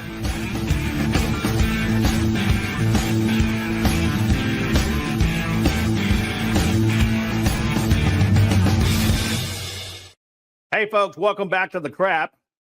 And even though we're winning almost daily, I'm doing a program bringing on the greatest thinkers across the United States of America that work hard for you and getting their take on President Trump's first 100 days. In each of these, we learn great things because I like hearing from other people about what they think about. We all can't think about the same things, and some people have some really brilliant ideas, and you've seen many guests come through talking on this topic. By the way, I would just want to give you a quick heads up. We've been lucky enough to have 3 bestsellers in the last 12 months, and I want to thank you for that. But just give you a heads up, in maybe 72 hours or a little bit more, we've been doing these in a series trying to help you find a way to make sure you can just, in any way you can, get free of the system. But we have a new book dropping, and we're doing something called the Make Life Easier series. These are a little bit smaller books than the other ones you've seen, but the first one you're going to get is No Dig Gardening. And you know what? I hate digging in the garden. I hate weeding in the garden. And so we're going to show you how to eliminate that. So that should be dropping in about 72 hours. Anyway, Tom from his great program. Warrior, absolutely a warrior, fighting hard and fearless. You can be a warrior, but when you got a deadly combination with a warrior that's fearless and willing to use it, well, that's what it takes to move the needle. With that, please welcome Tom Renz for the program. Tom, my friend, it's nice to see you. It's been a while. It has been. How you been, Jovan? It's always great to see you. Thank you, sir. And it's great to see and watch. I've been watching your stuff just take off, but just digress a moment before we get with you. I know, and that's part of your warriorness, that you've been having to take care of your precious children because your precious wife has been battling cancer that only had about a 6%, as I understand it, survival rate. But you've got some good news. Tell us about that. Yeah, well, she was diagnosed with stage 4 metastatic breast cancer. This is not quite 2 years ago, and they said wasn't looking too optimistic in the doctor's eyes. But we are now we've beaten it. No evidence of disease. 6% chance of survival. We are now at no evidence of disease. Fantastic. And I'll be honest with you, Jovan, I don't see any reason to believe it's going to be coming back anytime soon. The way that we beat it it seems like a pretty solid win. And now I know when all you're fighting, crisscrossing the country, fighting, doing your program and everything else, taking on cases, etc., you had hundreds of doctor's appointments you had to do as well, right? So my wife's doctor was an hour and a half from our house, and I had 112 visits just in 2024. So that's 3 hours driving time plus however many hours there. We were, I'm a 16-hour a day, 12-hour, 7-day a week worker. Yeah. And so it was, throughout that, we went to dozens of rallies promoting, trying to help the president get elected, trying to fight back against all the things, the poison in our food, the poison in the medicines, mRNA, just consulting on cases, speaking out, did the show full time. and trying to be a dad. It's been a very, very brutal couple of years, but we came out on top. The cancer research was intense. I didn't know a ton about cancer, and I probably have now studied more on cancer than I did on COVID and vaccines, which is saying something because I spend a lot of time studying. Right. And I will tell you that the cancer industry might be the only industry more corrupt than COVID that I've ever ran across. It's absolutely horrific. But the good news is that we're making progress. We got Bobby in at HHS. And, Absolutely. I told him, I said, listen, I got two interests. I'm not looking for a government job. I said, I got two interests. One, justice on some of these issues we've been fighting on. And two is, I'd like to have a seat at the table if we're going to talk about cancer.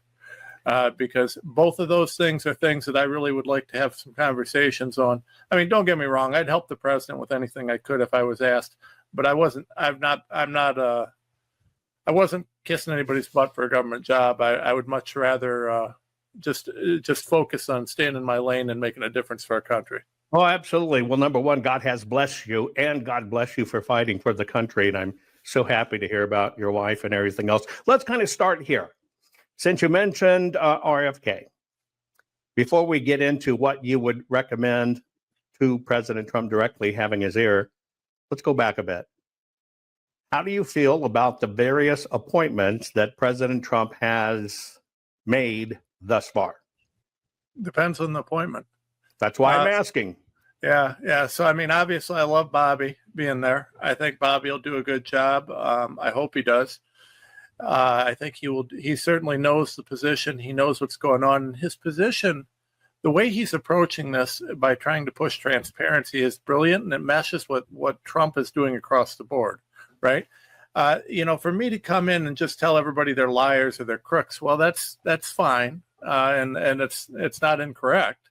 But it's much, much better to just say, well, I've got an idea. Let's let the people see what you're doing. Right. And then open the books, right?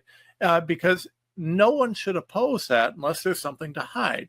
And this was kind of a foundational technique I used throughout COVID, is I didn't say to people, I would show them evidence and I'd say, okay, if I'm wrong, open your books and show me where I'm wrong. Show me, right?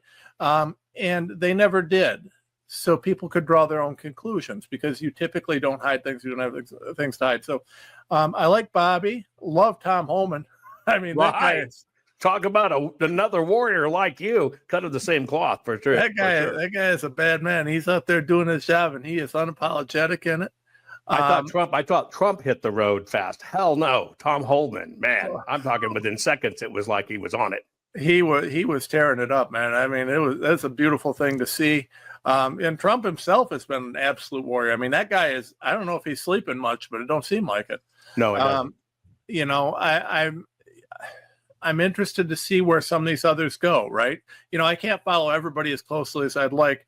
The one that I'm really watching is I want to see what Pam Bondi does, because in that position, you could literally, I mean, the number of things that you could do if you do it well, mind-blowing, right? I mean, that's my world, right? So I'm a lawyer. The number of things that she could do if she's motivated to do it are incredible. I'm a bit hesitant on that one. I guess maybe you're saying you are too. Not because she's not necessarily of quality. She has a reputation of being of it. But, when we were all battling selection integrity stuff, she disappeared for a long while. Well, and that concerned me. Well, I didn't see a whole lot on the COVID front either. But you didn't see it anywhere, right? Right. And one of the things that I'm struggling a little bit with, and I think probably, I wouldn't speak for you, Javon, but I'm guessing you probably have the same sort of thing. You and I were out there killing ourselves when it was unpopular.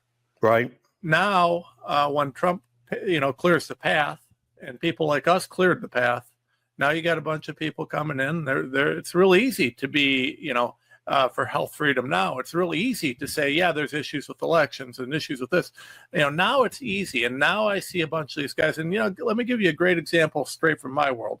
In, I believe it's March of 2022, I sent it certified, a report to each elected member of Congress, HHS, to everybody up there. In that report, I showed them the Project Salus document, which is a DOD document showing that the vaccines didn't work. Right. I showed them the Pfizer documents. I showed them whistleblower documents. I showed them all these things that had been in court, things that I had personally put in court and that I could attest to, right? It showed absolutely without any question that these vaccines were unsafe and ineffective. This is just objective fact based on government documents, not my stuff, their stuff. Right. It was ignored.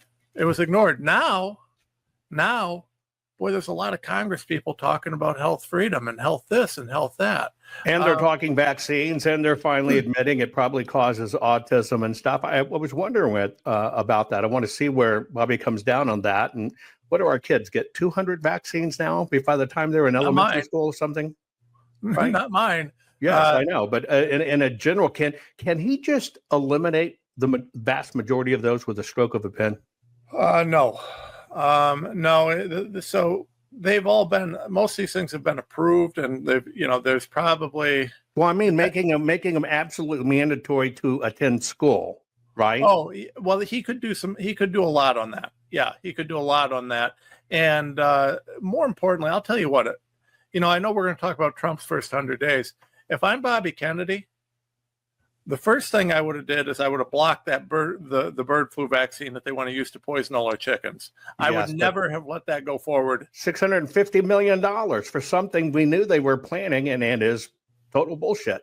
Well, and we just had a conditional approval for a bird flu vaccine for the chickens, not for people, right? So the $650 million was for people, the people vaccine, which is going to be an mRNA poison. The other is the chickens. So I'm hoping that he puts a stop on that, because we don't need that more poison in our food supply. No, they're trying to get it. You and I have talked about this both online and offline. They're trying to get it in us every possible way they can. And I read a report. You probably saw it. Wasn't probably even 48 hours ago. They have now identified in wheat what is causing crop spoilage and fungus. And now they've got a new vaccine they want to push on the wheat crops. Yeah, well, they've been engineering this stuff for a long time. It's no longer natural. That's why you get sick from the food, right? But remember, Bayer, one of the largest pharmaceutical companies on the planet, owns Monsanto, one of the largest seed companies on the planet. So, you poison us with the food, and then you create the fake medicine that actually just makes you sicker. Right. And you've got a perfect snake oil sale, right? I mean, the whole thing is ridiculous, but they've been doing this for a very long time. So I don't know. I'm very excited to see what Bobby's going to do. The number one thing he's got to do, he should tomorrow, go down there and put an order. It says 48 hours. I want every FOIA answered within 48 hours. If they're not, you're fired. If he does that, this whole thing shuts down. That's the number one thing he can do. But, Bobby's going to be in a tough position. So I'm looking forward to trying to help and doing whatever I can to back him. But he is going to be in the toughest position in the administration, because right now, everybody's all in on this mRNA poison for cancer. They think they're going to do these cancer cures. I mean, the mRNA is causing without any question in my mind, mRNA is causing the turbo cancer explosion. Right. It's the accelerant. It's the fuel for the fire. I believe that too. Yeah. And now we're going to put out an mRNA vaccine to cure the cancer caused by the previous mRNA vaccines. It's ridiculous. So Bobby's in a very tough position, and he's going to have to get moving, and he's going to have to be aggressive. And I really, I know Bobby, I not real well. I've had the opportunity to chat with him a number of times on a couple of different topics. And I will tell you that Bobby is just an absolutely incredible human being. But I hope he's aggressive enough to take the steps that he needs to shut this down. He can't play. You got to play hardball with these guys, because these people that he's fighting against, these are bad people, and they will play hardball against him. So he's going to have to move on it, and he's going to have to move on it quickly if he wants to get it done. When it's big money and you get a vaccine, when you think about it, and it's mandatory for every child, that's a predictive income, folks. I mean, they know what's coming in, and they're going to fight hard to protect that. Before we go to what you would recommend for Trump, what do you think about Elon and Doge? So I put out a tweet on Doge that Elon actually shared. Fantastic. Yeah, so it's... I was looking what he amplified when I was talking way back when everybody called me a freaking liar in the media about 3 years ago when I'm breaking the Social Security numbers and telling them what was really happened. He amplified. It's got about 9 million views now, so he's paying attention. That's a great thing. What did he amplify for you? Well, he amplified. So I did a breakdown. I looked at the executive orders and I looked at the law around the creation of Doge because I kept hearing all this nonsense. And, I just don't trust the mainstream media. Right. So I went in and I read it and I looked at it myself and I kind of broke it down. And I'll tell you, the way that they created Doge is 100% legal. There are so many lies around this. Now, I'm not going to tell you that I don't know Elon Musk. And I understand, his position, and everybody wants to tell me he's the greatest thing since sliced cheese, and I hope he is. But I don't know him. There's an equal crowd out there that thinks he's a bad plant too. I had somebody on doing this very discussion, and that was Clay Clark, and Clay Clark basically thinks Elon's the devil incarnate. People are kind of divided on it. Well, I'm a wait and see guy. I think everybody will be known by their actions, but I don't need to wait and see on the Doge thing. I like Doge. Absolutely. I like what they're doing. It's a very effective approach. And, there's a lot of misinformation out there. So Doge is it's an existing group, right? So there was a group, remember when Obamacare passed, and you'll remember this, Jovan, I know you'll appreciate this. Healthcare.gov rolls out, and it was a disaster. It didn't work at all. Correct. And if you recall, they had to change it around and fix it and bring in some new people to fix it because it's such a mess. Well, Obama created something called the United States Digital Services Department, right? Mm-hmm. And so it's created by Obama, USDS. And the idea of the department was basically to look at government software to make it more efficient, make it more effective, to make it work. Well, fast forward, Trump wants to bring in Doge. Elon Musk is the guy for software. I mean, absolutely. No one can question his capacity. But not just software. He's something else. He's massive, transactional, data spread over billions of points. That's even a bigger deal. Yeah, he is absolutely incredible. Well, I say software because the software manages that data. It's the tool he uses, and for simplicity's sake. But I mean, he manages big data, and Musk is a genius at this, and he just is, right? So what you've got is Trump takes USDS and he renames it. Instead of US Digital Services, it's US Doge Services, right? So it's even the same acronym, same funding, same everything, and they're doing the same thing, but he renamed it and made it effective, right? Very nice. So they were supposed to be working on software and making it better. They just sucked at it. Well, so they're making it better. Was they got us government computers? I think they got it to Windows 3.2 instead of 3.1. They're pulling out the old NT servers, right? So and for anybody not watching, sorry, I was a computer nerd years ago, and you know what I'm talking about with NT servers. Anyways, so Musk comes in, he puts Musk in charge of Doge. Now, here's the thing. They're saying, these guys, they shouldn't have access to our data. Well, wait a second. Whoever is in charge of USDS has access to your data. They're supposed to be fixing the software. Already, yeah. And those are people you don't know. And I don't know why people can't connect. Elon was PayPal, folks. If he wanted to diddle in your account, you would have done it. In fact, I just tagged Elon because I think Schiff, right? Yeah. So I had Schiff saying he's going to have your financial information. So I pinged back to Schiff and Elon, and I said, okay, Schiff for brains. You're right. He might do some illegal, nefarious act like pay off people's debts. Well, I mean, listen, so Musk has more money in any given week than I've earned in 3 lifetimes. I mean, what is he going to do with my data? What's he going to steal a few bucks a month from me? No, he's going to take some grandmother. He's going to get her social security number. Yeah. And he's going to apply for a loan in her name. Yeah, that's what he's going to do. So, I mean, and listen, his guys that he's got in there, those guys, they that he put in there, they are also government employees, and they are in the most scrutinized position on the planet. If there's any spot that you don't want to do something nefarious, it's there. That's right. So Doge is just doing what USDS was designed to do, but doing it better. And you've got to understand, if they're going to make the software better, what that's going to do is make the departments more efficient. So you don't need as many employees. That's how the employment cuts come in, right? Exactly. So this whole thing was actually an absolutely brilliant move. It was a stroke of genius. And I don't really care how anybody feels about Musk. I mean, I just don't care. He's doing a good job on Doge, right? He doesn't have to be perfect. He just has to do the job he said he would do, and every indication is he's doing it. Okay, let's play this out. You're sitting next to President Trump. You've got his ear. You've got his focus. Yeah. Where would you start with him and say, President Trump, would you take a look at where do we begin? Well, and in prep for this show, I thought about that. And honestly, some of my priorities are not different than what his would be. The number one thing that I would do, and I put this before just about anything, deal with the rhinos. Absolutely. Number one, because you can't get anything done if you've got bad guys stabbing you in the back, which he is doing, right? So how is he doing it? And that goes to my number two, which is cut funding to the opposition. Let's go back just real quick.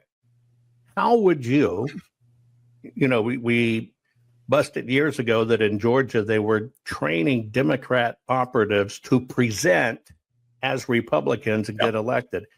How would you get rid of rhinos? Have you ever put any brain power to it? Oh, yeah. Well, and he's doing it, right? He's doing it. So he's doing it. And that's why I brought up number two, funding the opposition. So there's a couple things you got to do. One, you've got to understand that for these leftists, they aren't pretending to be Republicans for no reason. They're getting something out of it. Correct. And Big it's money. and it's not just their government job. They're getting kickbacks just like every other crook in the government, right? So what I would do is exactly what he's doing, right? So you bring in Doge immediately to start tracing the money.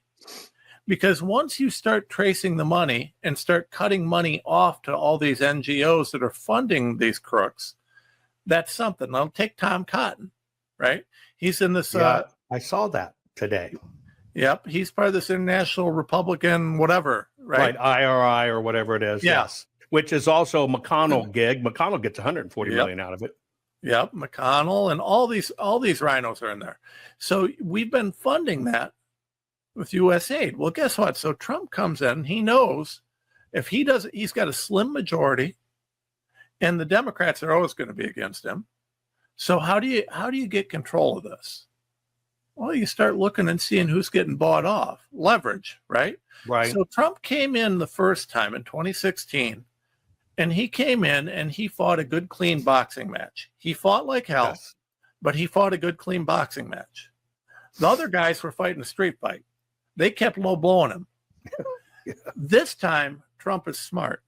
He didn't come in that way. Now, he can't say it this way because I'm sure the Democrats would scream, but my interpretation is he's street fighting.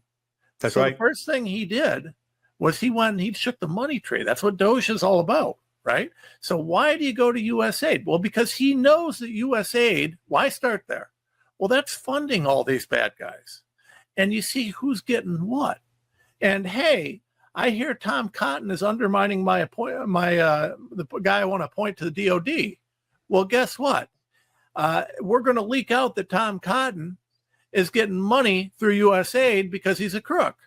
Right. Who's next? That's right. Who wants to post my next nominee? That's right. Now, Trump isn't going to be able to tweet about this or gloat about this, but he is absolutely, I don't think there's any question what's happening. He has put his foot down. He said, listen, you guys want to play this way? You guys want to play dirty? Okay, I'm getting all the dirt on all of y'all. And now I'm going to have it. And we're going to expose it. And the question is, who wants to be exposed first and how much of the dirt do you want to be exposed on? Because most of these guys, I would say most of Washington, and that's a bold statement. It's a bold statement. I would say most of these guys in Washington probably could be charged with something criminally and see jail time. I believe that. The corruption is so bad. And I got to tell you, when you go down there, and you talk to plenty of these guys doing your work, right? You know, you can talk to them, you can look them in the eye, and you can know that if you turn around, they're going to stick a knife in your back. The second you turn around, they'll whisper sweet nothings. They're not like regular people. Like, I'm a regular guy. I live in Fremont, Ohio, for God's sakes. I shake your hand, I look you in the eye, I mean what I say what I mean. These guys, they will look you in the eye, they will lie to your face, and as soon as you turn, they won't even hesitate to stick a knife in your back. I laugh at that because one time it might have been for the New York Times or something, was talking to me about election integrity, and I hadn't agreed to do it, and I recorded it. And it's very funny because I said, and I talked about Republicans, and I said, look, I'm the kind of guy that you're going to find out I'll never stab you in the back. And the reason I won't stab you in the back is because if I got a problem with you, I'm going to stab you in the fucking face. There you go. There you go. And they wrote a story about how I talked about stabbing people. Of course they did. Of course they did. Well, that's okay. I mean, I've been around the block with the big mainstream guys. I mean, I just had a call from one of them here just today, and I didn't bother returning the call. I'm sure there'll be a hit piece. Yeah, I haven't done any in a while, but it is a hit piece. Hey, I had a question for you, just real quick. I want to digress, but it just comes up talking about this. Why do you think DOJ is giving cover to Adams, New York City mayor? What do you think's going on there? He's got leverage. Yeah. They want what he's got. That's what I'm thinking. He's willing to spill the beans, and so they're willing to get his ass out of trouble to get it, and his people are dropping like flies. You got Letitia James up there in control, and Trump don't like him, and I don't blame him. And those two belong in jail. And my guess is that he said, listen, I'll deliver you their heads on a platter. But I want to be the next mayor, or I want to be the next governor, or I want to be the next something. Right. And that would be fine. I'd take that. Would you take that, Bill? Listen, to get rid of those two, it can't be worse. It can't be worse. It can't. And the other thing about it is remember, politics, it's crazy, Javon, because, I mean, like I said, again, I live in Fremont, Ohio. I got probably more cows within 100 miles than people. I'm not used to this sort of thing, but there's a reality. The mayor there, he's a crappy guy, but they're going to have dirt on him. So if he goes into a governor's spot or some other bigger position, they can hold him in line. He's crappy, they got the dirt on him, and he knows it. So I mean, it's like politics is so dirty that's like sometimes you settle for dirty because it's cleaner than what you'd get otherwise. And it's just, we all kind of find that out the hard way. I hear these two judges that were basically trying to tell the president of the United States you can't execute an executive order. I hear those two judges now have been found to have $100 million ties to USAID as well in their PACs. Did you see that? Yeah. So the Rhode Island guy is real bad from what I believe it's the Rhode Island guy. You got the guy out of Massachusetts. I mean, you got several of these guys, right? And they all have questionable things, or their family. I mean, one guy's daughter works at DOE, and his wife works somewhere that may have gotten USAID. And they're different rulings, right? So it's different rulings. But there's a law out there. It's 28 USC 455, right? And you don't have to be a lawyer to understand it. So if you go into Google and you type 28 USC 455, put a space between them, 28 space USC 455. I like Cornell, despite them being a leftist university, has a great thing, Legal Information Institute, that you can look at right there, and it's a real simple read, right? It's a very simple law to read, and it requires that judges recuse themselves in certain cases. It's an affirmative requirement, right? The judge is required to do it. You don't have to ask. So you can see that these judges, a couple of these judges, are, in my opinion, outright violating the law. Yes. Now, this isn't a maybe, this isn't a theoretical, this is outright violation. We have got to, and I actually have that on my my list as one of the things that needs to be dealt with, is the judiciary and the justice system has got to be cleaned up. We have got to clean this up, and we have to do it in a very, very, very succinct way. You cannot have Sidney Powell, Rudy Giuliani, myself. I mean, I'm dealing with it.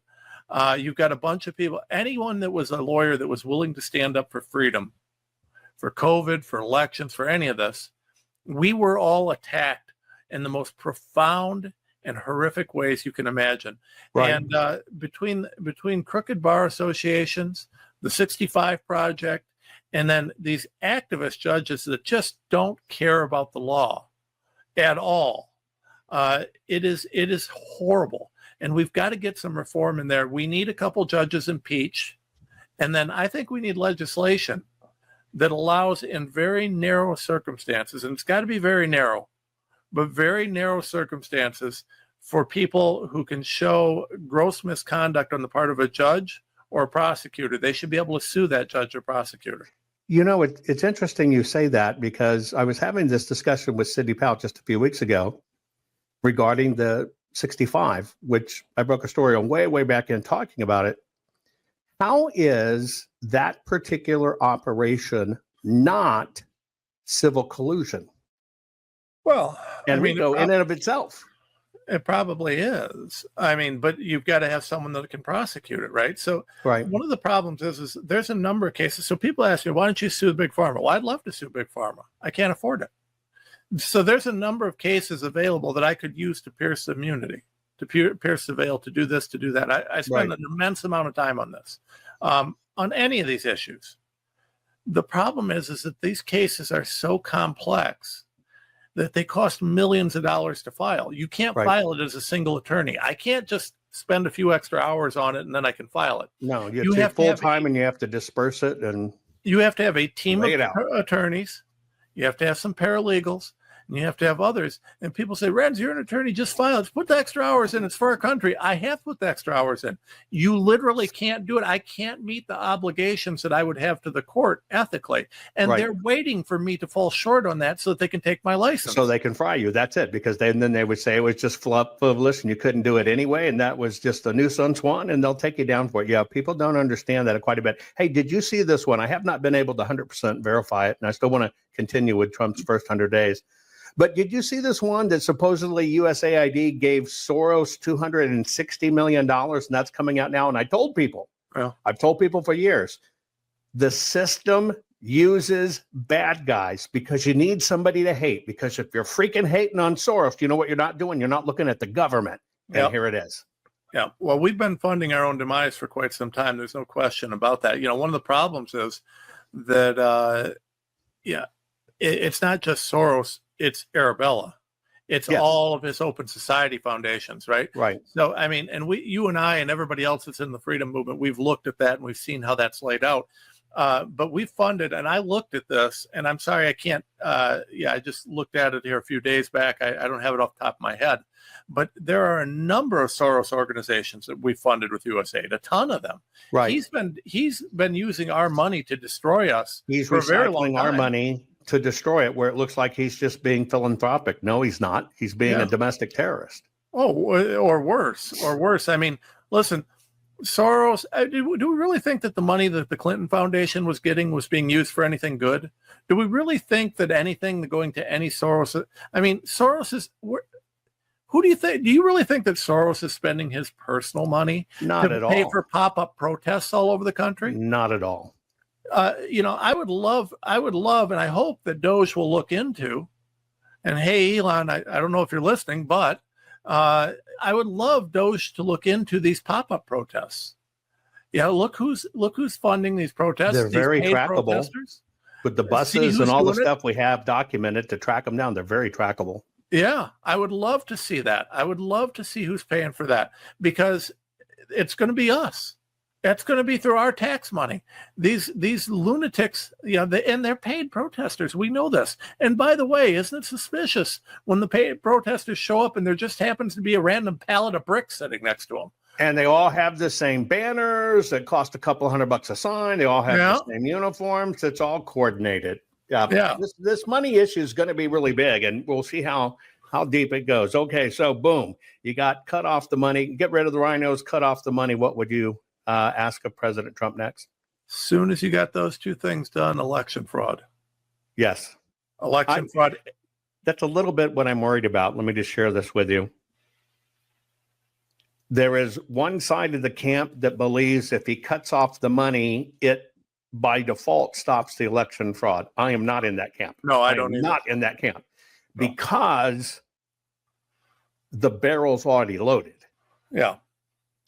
And so Well- we have to do them both. You can't think just because you took out their money, it's going to be undone. The physical asset of, I was just pinged Elon, you could see it, 33 million people on the roll, just the rolls part we got to get rid of now, right? Because we didn't do it way back when with 21 and they put all the illegals on it since the Biden administration.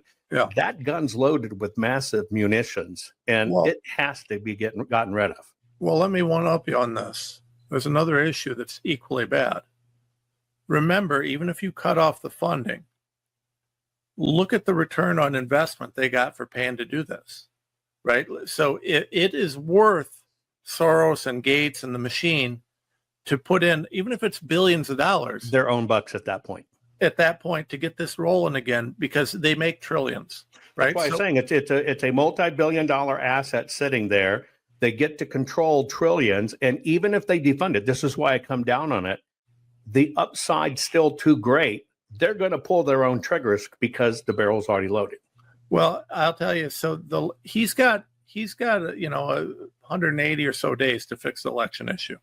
If he doesn't fix it before midterms, it We're doesn't done. matter what. Well, it it's not even midterms, brother. Remember, we've got 90 days before the elections. You can't change anything in the rolls. Then, for anything you find and clean up, which is going to take you 120 days, you're going to have at least another 120 days to fight.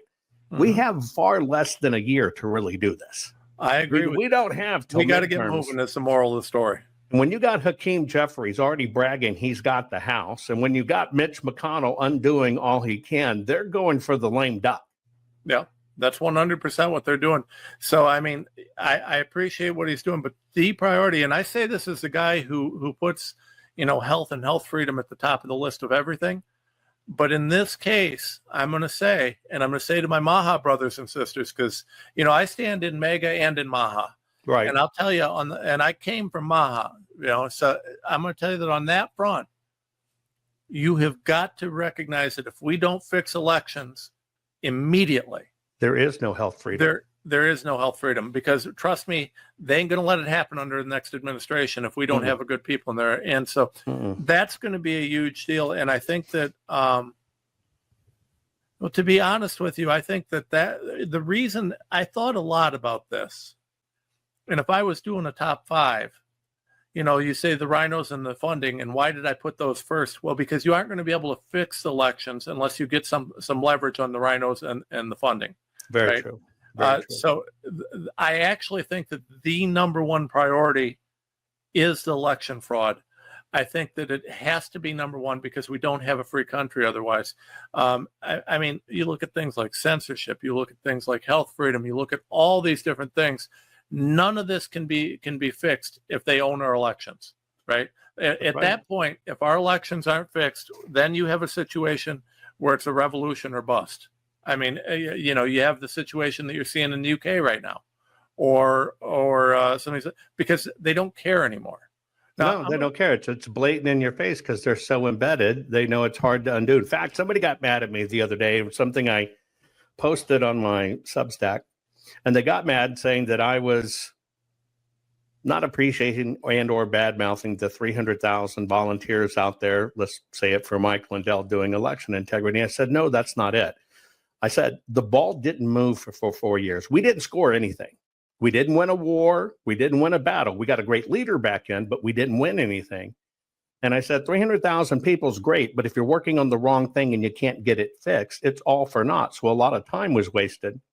Well, we had 21 million bad voters on the voter rolls we knew about. The Biden administration put in another 8+ million, maybe as much as 10. We're in trouble. In absolute serious trouble. And we have to, I told President Trump this, we were sitting down, and I said, really, for me, the only way to fix it, you have to end for a moment in time, you have to eliminate the voter rolls. Every state, 100% across the board, everybody gets affected by it, and then you have to cycle back and come into the system and we re-up and we try to do it right. Outside of that, right, until we manually hand vet 169.8 million records, we're not going to stand a chance. They're going to come back. Well, let me throw out a couple things for you. First of all, and let me bring this back to some antitrust legislation, but hold on that. First of all, I'm grateful for everybody that's been fighting the election fight. You know, I can only be in so many spots, and I don't have the expertise that you and some of the others have in this. So I'm not going to argue the specifics of how we do it. But I will say this: I don't need to be an expert to look at evidence. That's Right. what I do as an attorney, right? And the evidence is this: Donald Trump had more resources than anybody could ever imagine, right? Donald Trump was able to make sure that he kept the cheating to a minimal to get elected. Now, did he fix it? Well, I can show you that he didn't fix it, because look at the down ballot races. Look at the down ballot races. Look what happened in Arizona. Look what happened in Nevada. Look what happened in California. Right. Look what happened at the down ballot races. So Right. unless every president is going to be a billionaire that everybody on the planet knows and loves, who survives getting shot at, who becomes just a legend, you're not going to be able to overcome this the next election. If you've No. got just a D versus an R, you are not going to overcome the cheating. No, they're going to eat your. I don't. People. It wasn't the machines were continually running for 60 days. It's paper. It's those ballots, and for over 60 days, I said this, and I say it transparently. They let President Trump in. I don't think there was a stop to steal, and I also don't think we were too big to rig.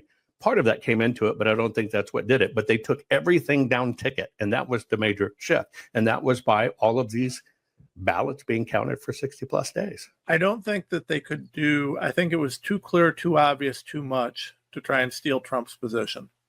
The other ones, the down ballot, they could. Very clearly they could. I think I thought about that, Tom, and I'm sorry to interrupt, but I thought about that because I thought there was a part of me, and I just want to gut check with you. There's a part of me that thought they would have pushed us to civil war. Yeah. But then when I soberly thought about it,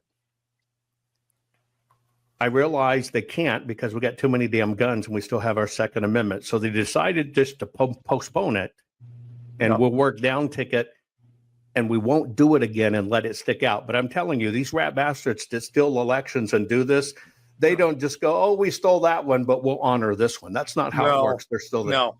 No, it's still there. And let me offer you one other thing that you should consider. And I say that's a pretty bold statement because I know you're the expert in this. But when you're considering the remedies for election issues, consider antitrust legislation, or actually enforcing the antitrust legislation that's on the books, right? So the reason that this is occurring is because you have so many billionaires that have complete vertical monopolies in multiple areas. Right? Take Amazon. Amazon has so many vertical monopolies that I can't even begin to count them all. You look at Google. You look at some of these guys. Well, if the guys that own, that have these monopolies, if that's broken up, guess what? If no one person has hundreds of billions of dollars at their disposal, then no one person can manipulate the system in this way. Right. If you would just Google's terms, a few billion in a few minutes. If Pam Bondi would make enforcing antitrust legislation against some of these big mega corporations like Google, like Amazon, a priority, well, guess what? If you break up Amazon, guess what? You get small business again. Right? You got local businesses. You break up Google. Well, guess what? You got people that can actually search and find information on the internet. And they should be, under the existing law, in my opinion, broken up. These guys are clearly violating all sorts of antitrust laws. And you want to fix the election issue, you make it so no one, you can't have, where 4 or 5 companies are so powerful that they can merge together and steals out of the American economy, of all things. I mean, that's why it never happened before, because our economy, we're so big and so massive that you couldn't get away with it. Now, we have some of these people, we've let the trust, the monopolies build up to the point where there's so much wealth concentrated in the hands of a few that they can manipulate even our powerful economy, even the most powerful economy in the world. So you break that up legally, you got a game changer. Absolutely. Good point. You say that. Antitrust in our lifetime was when they broke up the bells and we got the regional bell operating companies, which opened up competition. We stopped renting our phones. We owned them. We got cellular and got everything else. In the program prior to this I was doing, I was talking about a figure that between email communications, searches, and general traffic flow over the internet, 93% of the globe's traffic flows through Google. Yep. That makes the old AT&T days when Reagan came in and did it look like a pimple on a flea's ass. Yes, it does. Yes, it does. And that's why they can manipulate things so much. Run a search for TomRenz.com on Google. Run a search for Tom Renz. And you would think that if you run a search for Tom Renz, you would find TomRenz.com. Right. It's not like there's a lot with that name or even close. No, but you can't find it 20 pages down in. So what's going on there, right? Right. I mean, because I'm demonetized, I'm censored, I'm blocked, and I'm sure you get the same thing. Absolutely. You can, when you see that kind of power concentrated in the hands of some people with absolutely no ethics, but here's the problem, right? So guys like me, we could sue Google. I can't afford it. There's no way. If Jovan, you do okay for yourself. You got a great business. You do all sorts of things. You think that you'd be able to hire a lawyer to fix someone when someone's clearly violating the law? Nope, not Google. They've got hundreds and hundreds of, if not thousands of lawyers. You're going to drop $200,000 just to even entertain the idea. To even think about getting into court. Right. You start looking at the experts that you have to bring in to demonstrate economic damages and some of the evidence that you got to bring in for an antitrust case. Shoo! It's not even in the ballpark. Even a big business can't afford it. You have to be a mega business to even consider affording that sort of a case. And it's a tough case even then. So, I don't think people even understand the scope of suppression. But folks, I'll share with you some numbers. It's, Facebook dings me nonstop. As President Trump was coming in, and in 2016, and I'm one of the ones that broke the story on shadow banning, how it worked. At that time on Facebook, I would reach in any given month 50 million people. Right? Now, my audience has only grown since then, not gone backwards. I'm lucky if the numbers reflect 250,000 in any 30 days now. That's how bad this is. Yeah, and that's very common. And there's so many people that built their businesses on Facebook, on Twitter, on all these things.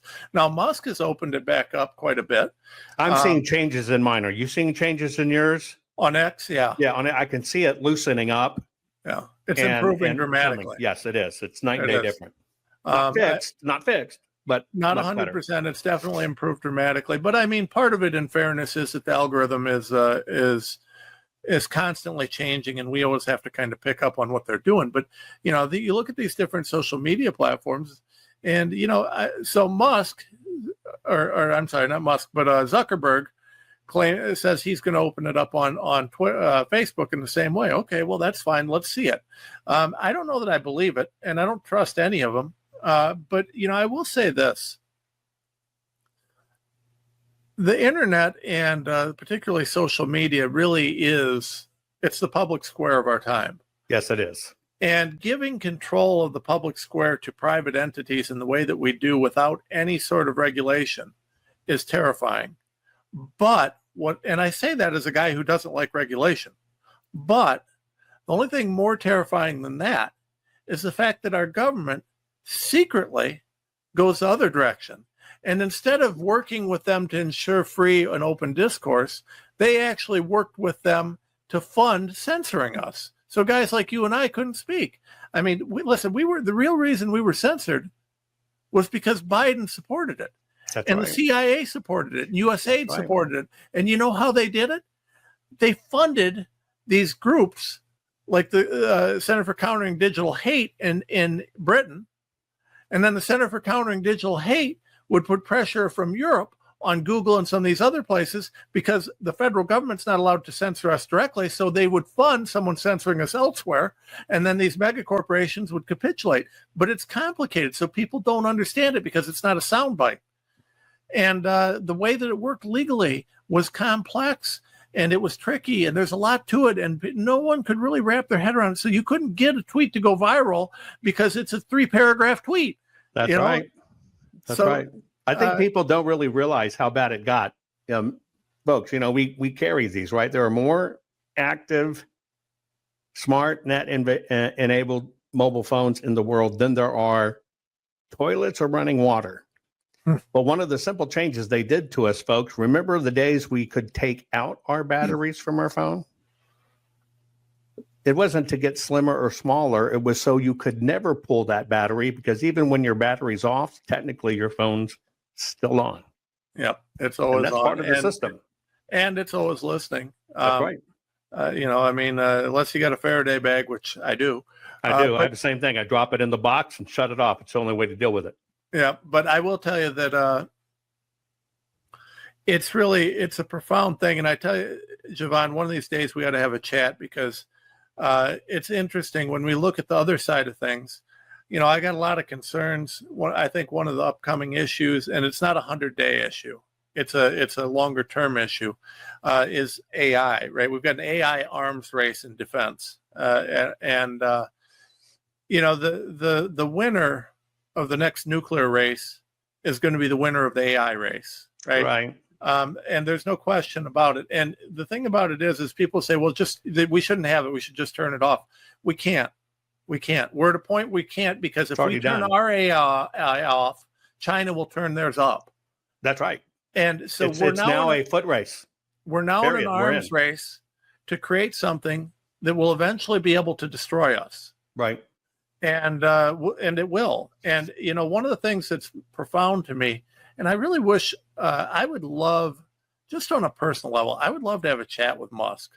And one of the things that I would like to ask him that's very curious to me is, he's building these human robots, these humanoid robots, right? So they have all the capacity that we do, but, your Second Amendment isn't going to protect you from a drone or a robot. What are you going to shoot it? It doesn't care. So you're building those, which is a little terrifying to me anyways. But then on top of that, you've got Starlink, which is going to provide internet coverage to every square inch of the earth. So you're building something that could be controlled by the AI, that could cover every square inch of earth, and that could literally make humanity extinct. I mean, it's literally a doomsday weapon. It's an interesting conundrum. And you're watching Elon. Elon just made an $89.7 billion bid for OpenAI in the name of trying to make sure it is controlled and not out of control. And there's a lot of misunderstanding on it. But you're right. You're right. It just like anything else, it can be used for bad. It could be used for good.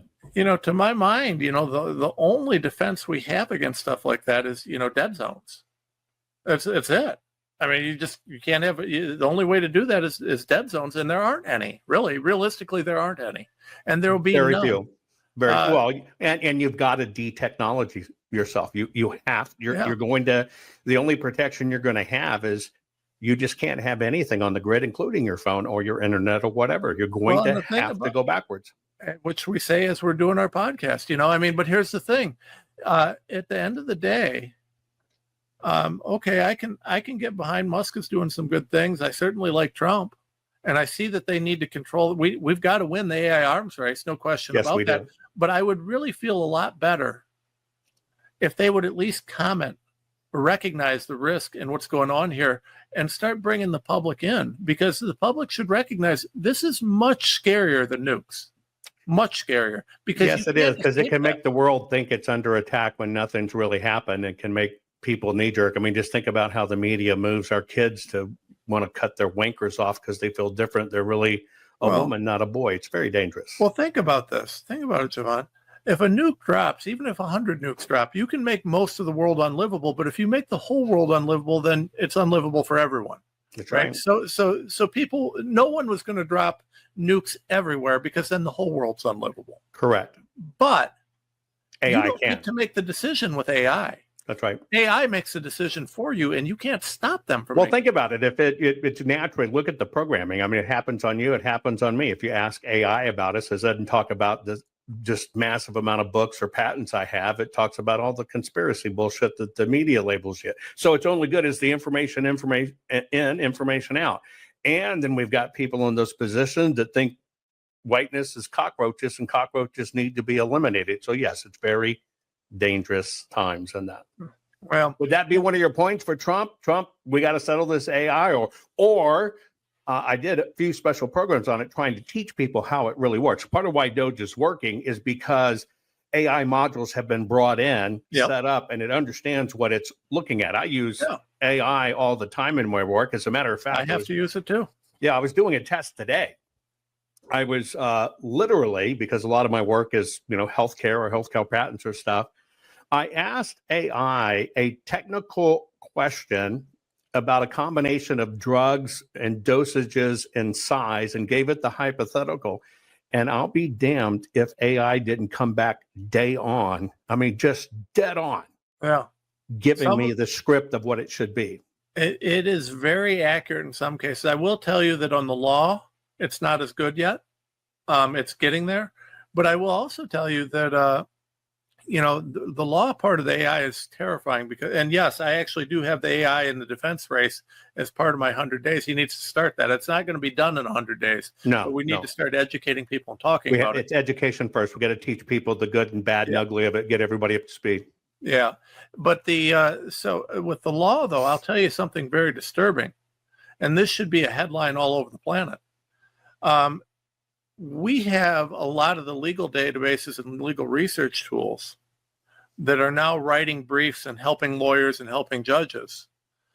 And they are not including all of the law. No, I was just thinking as you said that with the 65 group, when you think about Control It, your precedent setting and your citations will be leaning to one side. Very much. And you've got to understand something, that it's not only that, but, I did some tests on the AI and understand that if you look at our country and the way the law has to evolve over time, historically, there are mistakes, right? There are times, there are certain cases, certain lines of cases, certain things that you can point to where the Supreme Court has very clearly made a mistake. So we just saw them overrule Chevron. That was the right thing to do because it was a mistake, right? So there's a bunch of those. And so I went back and I did some checking because I've done the work and I've found some historical errors going back to the 1800s and before. And, I did some.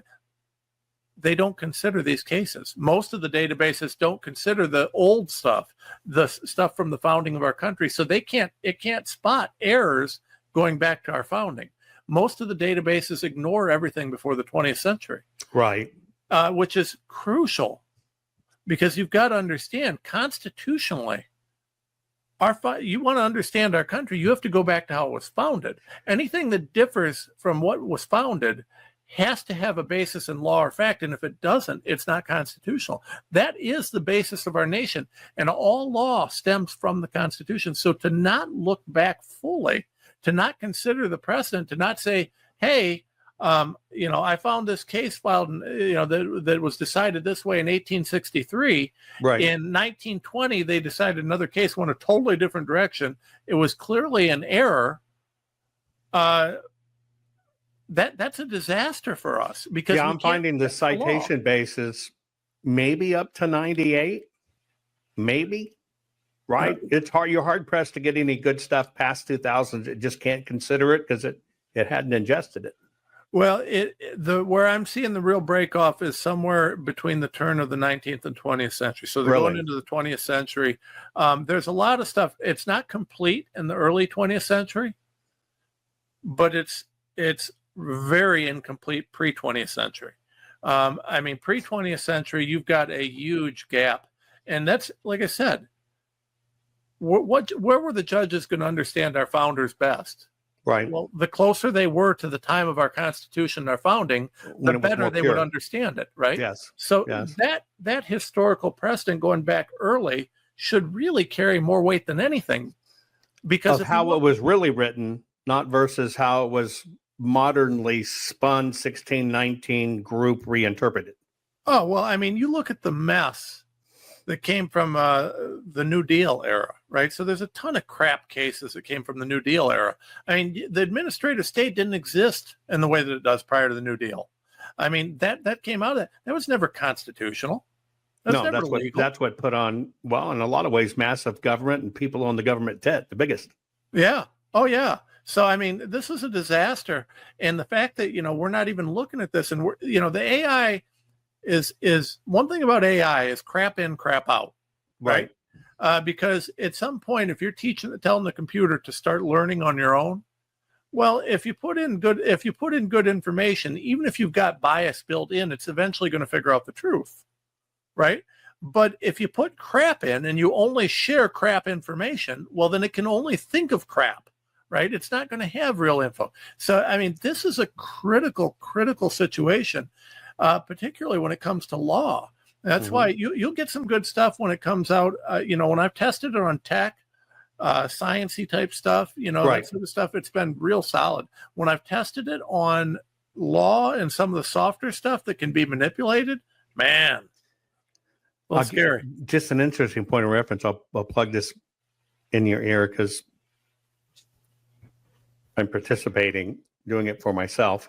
But you can now, for about 25 grand, buy your own AI module, and you work with a team over time to ingest your entire body of work. Everything you've ever written, every interview you've ever done, every broadcast you've ever done, every patent you've ever granted, whatever. And it can begin ingesting it to help you find out where the next advancement is, even in your own body of work, based on your own thought patterns and body of work. It's actually pretty spectacular. That is pretty amazing. And this is the thing that's really sad about the AI, is it has the potential to be the most amazing tool to promote humanity to another plane, another level in history. Right. Or to be the most dangerous and evil thing in history. And I got to be honest, it's a real stretch to trust the people who have the power right now that are doing this with that sort of capacity. It just to me, this is why education and getting the word out on it's a big deal, and that's why I actually put it as part of the defense race. So I actually, on my list, my top 5 list, I put AI as part of the defense race, and I put it there because it's a foundational issue that we have to be considering on everything. It's one of those things I tell people, with my stuff of making scan commerce or scan codes work with your phone and scanning codes and QR codes. All the time I get people saying they're using QR codes for health passes, and that's the mark of the beast. I said, look, you don't go to the inventor who invents stuff like the tire and say you're responsible for car crashes. That's not how it works. But with AI, it's interesting. You can now take if you went and got a complete physical and you have all your blood work and write-up, you can feed it right into the AI and say, what should I be doing? What should I be preparing for? And it'll do it. It's an amazing tool used properly. But you're right. It's not the tool. It's the people who are currently controlling it and have their fingers in it. What else other than AI would be on your list for President Trump? Obviously, I put in there the health stuff, right? So I think the AI ties in with transhumanism and some of these other things. And now let me ask you real quick about transhumanism. I get people that push back all the time. Elon and Neuralink. Put a pin in that for a moment. My particular legal team is the team that wrote the patents for putting in the link in the brain to understand when the brain basically went kinetic, which causes migraines, to be able to read it kinetically, that thunderstorm's taken on, to intercept it, recycle it, and keep you from getting the migraine. And I'm terrified and that's huge technology that's saving people's lives from horrible lives. I just don't want to see people lump these things together. No. Right. And I'm worried about people are just kind of lumping it into one, but that implant in your body, I have a son that has constant hand tremors like this. No. But I can put a glove on his hand, right? And and have a cyclometer in it that will run and spin a bearing, spin, and that will go to and lock it down. Technology can be used in a great way. I just don't want to see people just lump it all in. Where are you on that? Well, let's talk about transhumanism, right? So this is the foundational danger in transhumanism, is that it's not all bad. Right. I mean, listen, if I'm paralyzed in a car wreck and you can rewire my spine and I can walk when I'm done, you can tell me that's evil? No, That's and not we should do that. And prosthetic legs. Yes. A prosthetic leg. That's not human. That's transhumanism, right? Right. The idea of helping a blind man see. So here's the thing, right? So when they talk about transhumanism, there's good guys and bad guys. That's right. And the word has been defined broadly. So transhumanism, when it relates to helping heal the injured or the sick or the whatever, I mean, great, I get that. Right. Making us less susceptible to disease, if we could do that honestly. I don't trust anyone to do that, but if they were able to do that, there's a million The incentive's not there yet. There's no money in healing. No.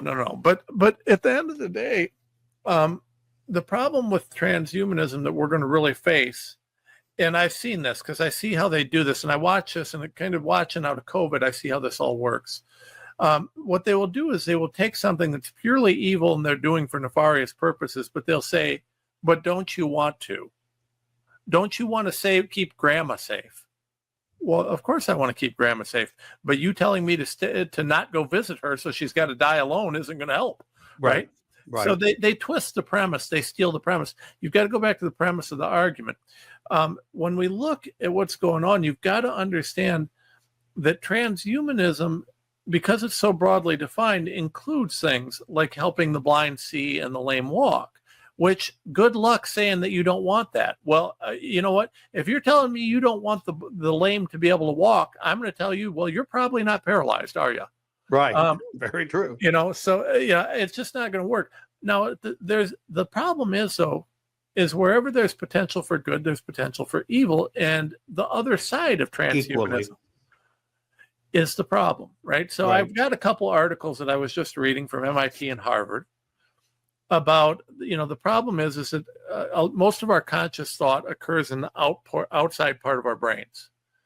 And they can read that thought without actually putting in an implant. They can put, with helmets or sensors. Right. It can now be sensed and visualized. Yeah. So they can read your brain without putting it. Well, the articles were talking about the issue, right? So if you're, let's say that you need to sense what's in there to stop a migraine or to help a blind man see. Okay, that's fine. At the same time, though, you can actually translate and read everybody's mind. You can read their most private thoughts. You can read that they, screwed over the waitress and didn't tip her, right? Or whatever horrible. I mean, pick your horrible things, right? Right.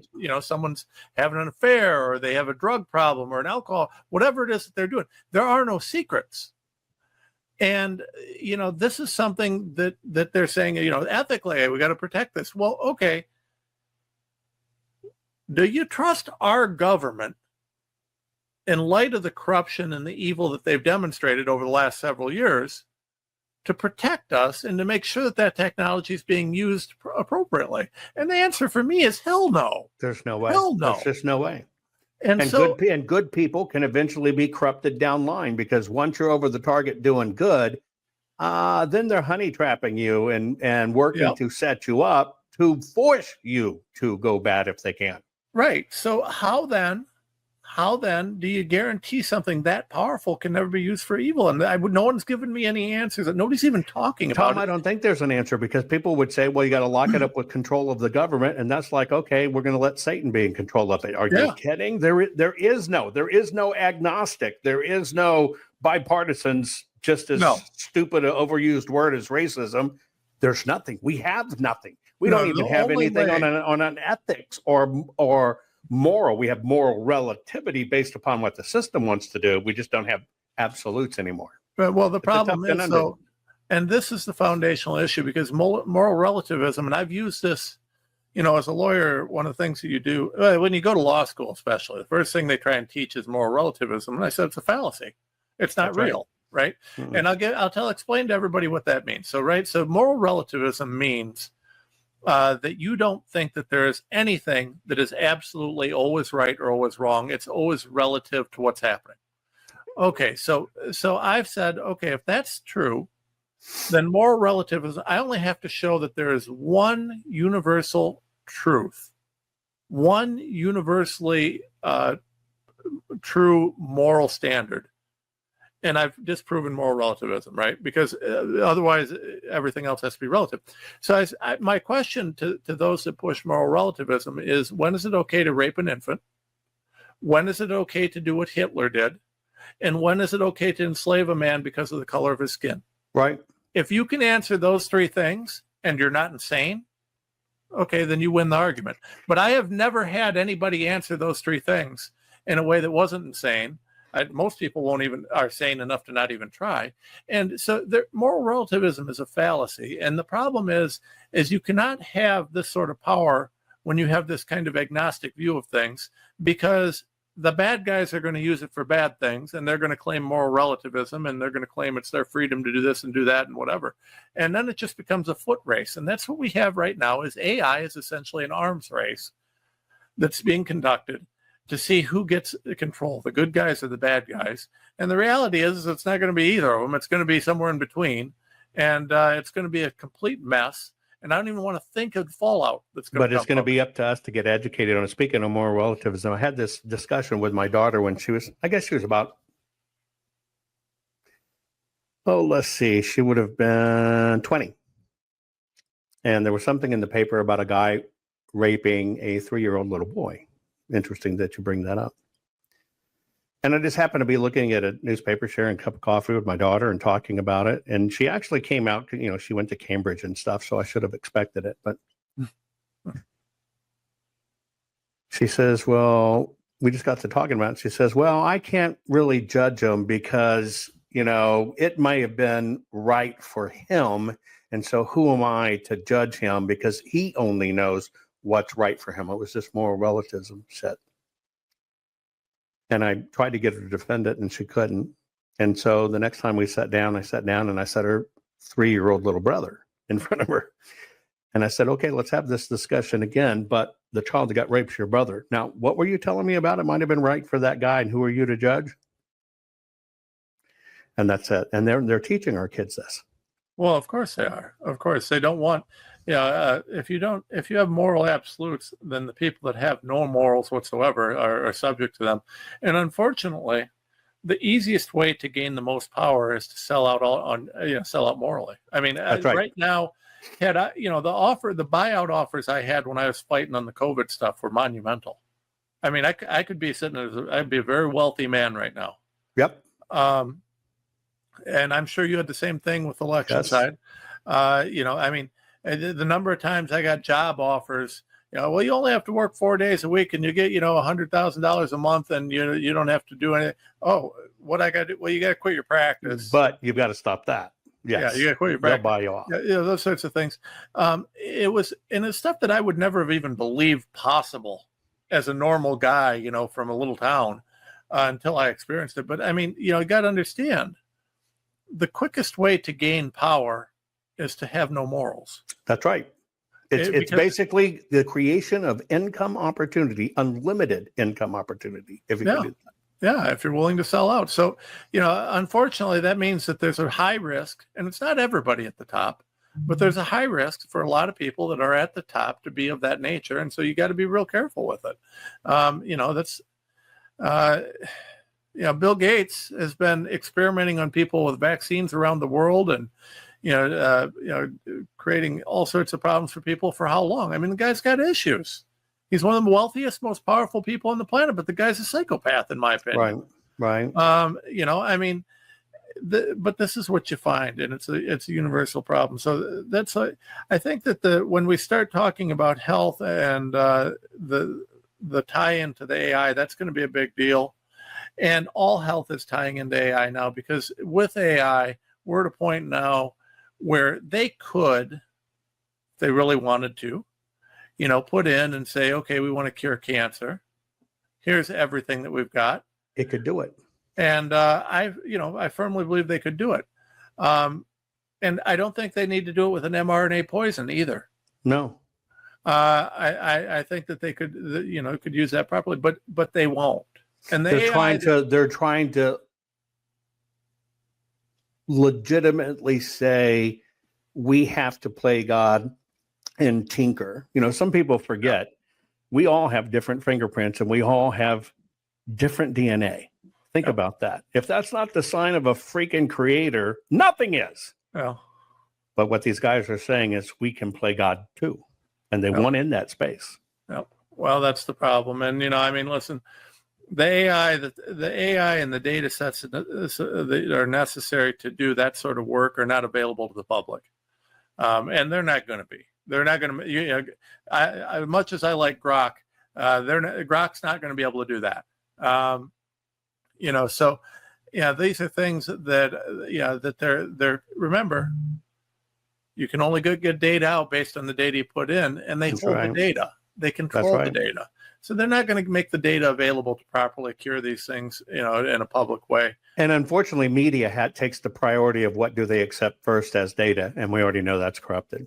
Yeah, well, and that's where we are, right? And, so the whole peer review is corrupted, so it's peer review is horrific. Although I do think it'll be interesting to see how AI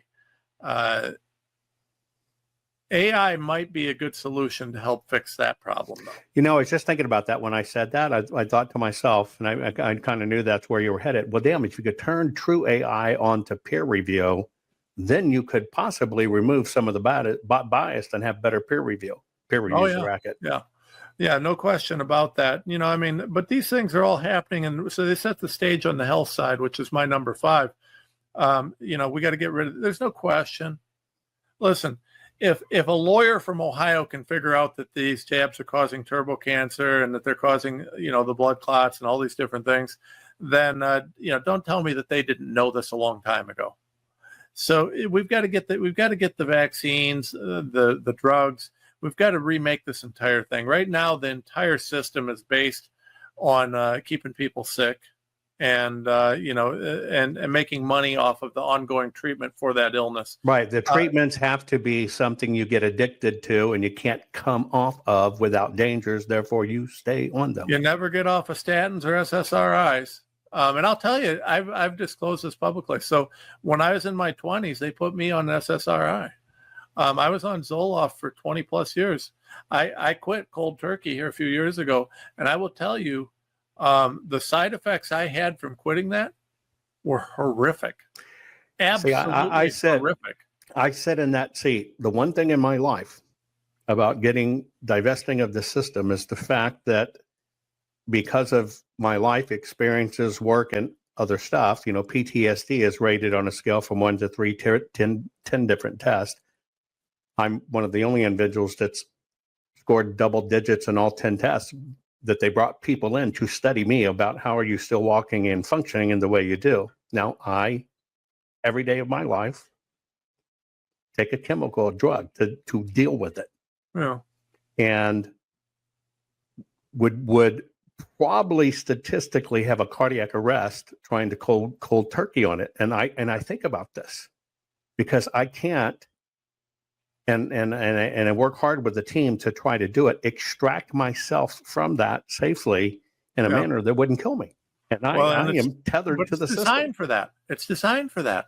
I mean, I like Jovan, this is several years I've been off and I still have side effects. Still. Look, I'm telling you, when you said that, I can feel it go through me. Yeah, if I miss it a day or two, I feel the shift in my brain. I mean, I feel it's like a mini earthquake. I feel it. For me, I will tell you, there's nothing on this planet that could ever get me to put that in my body again. But 20 plus years, it probably permanently shifted my brain.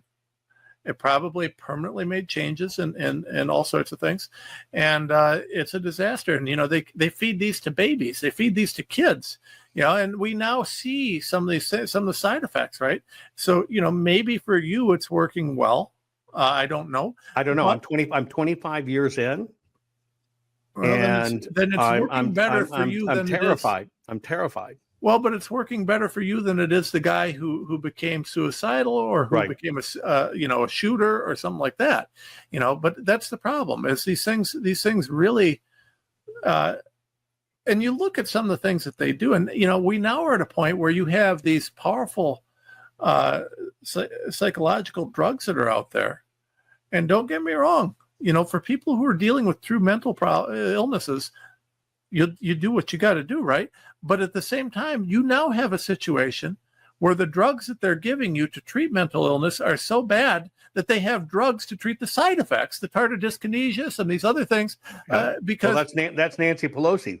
Yeah. That's part of dyskinesia. My thing when I dealing with my massive trauma and PTSDs, you don't want to have a car backfire around me, right? Because I'm going to turn on to defensive and get ready to defend the crowd kind of thing. But for me, I remember when I first got on medication and understood it was something I needed to do. All I could tell people is I wasn't crushing my steering wheel and I wasn't sucking the cushion of the car up my ass. Well, right. And it was amazing for me. The transformation was totally amazing at a peace realm, right? But you pay a price. You pay a price because it's almost impossible to disconnect from the and system.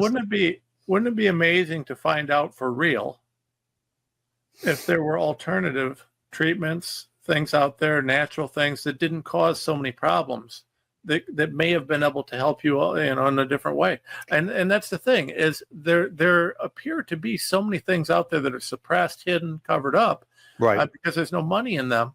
And it's just a horrible situation. So, I mean, it really, it is an awful thing. And it's something that, I just, you think RFK has what it takes to really tackle it? I will help him in any way that he will accept. But I will tell you this. I pray so. I support him. I back him 100%. But I think just seeing what I've seen, how ugly that fight is going to be. He's starting out right. He's brilliant about the way he's doing it, focusing on transparency and stuff like that. But he's also gonna have to hit it hard, and I mean, it's gonna be interesting. Hopefully the president is backing him 100%. I hope so. And hopefully he can really get to it. Like I said, for my part, the nice part about being on the outside is, I can always fight if they're not doing the right thing. It's interesting times we live in. In closing, what are you working on? What's next? Got a new book? Got any new things going on? Well, I'm supposed to be finishing up a book. I'm real close, but it's like making some time. Now that the cancer's over, and that just happened the last month or two. So now that that's over, what I'm doing is I'm restructuring. We're building the show out. We're really pushing the show. Oh, very nice. I've seen your numbers are going through the roof. Well, they are. They're growing up. They're going up quite well, and we're doing pretty good. And we're going to do that. Then I'm looking at which lawsuits are necessary, and which ones are not. Right. So things shifted so much with Trump coming into office. Yeah, I don't need to sue Donald Trump. He's doing the right thing. Right. So the question is, what do I need to do and where do I need to do it? Where can I be effective? And, where could I possibly join the administration on filing something, doing this, doing that? And so I'm just kind of watching, at the end of the day, there are things that I can do on the private side that you can't do when you're in the public sector. Right. And then there are things in the public sector that they can do that I can't do. I got to be honest with you. I've thought hard about running for an AG position or doing something like that because if I had the power to bring criminal charges, I can assure you there'd be a lot of things happening on a national level. Right. But I've kind of been kicking that around, and so right now I'm in the kind of finalizing the plans for some of the next big steps. I had to see what's going to happen. So you think you may run? Is that what you just said at some point in time? It's not impossible that I'd get into something like that. Okay. I can see that. Yeah, I mean, if the big thing, I have to see whether I get any support or not. We'll have to see what happens. I mean, if Trump fixes elections, I'd have a shot, right? Right. Right. If he doesn't, well, I can assure you, no one's letting me anywhere near any sort of a political office. Because you'd be lethal to them. They would not allow it. No, there's no way. I'd have to have the only way that I would ever have a shot is if I was able to do it honestly. Right. And so. Because I've already told the people to go to hell that would buy me off. I've already told that I've ripped them apart in the media. I've ripped them apart. I'm a very known commodity. So, if I were to get elected, it would have to be in a very honest election. Right. Because especially if it was to a position like AG, because of the authority that position would carry and the ability that I would have to cause problems for bad guys. Because I would.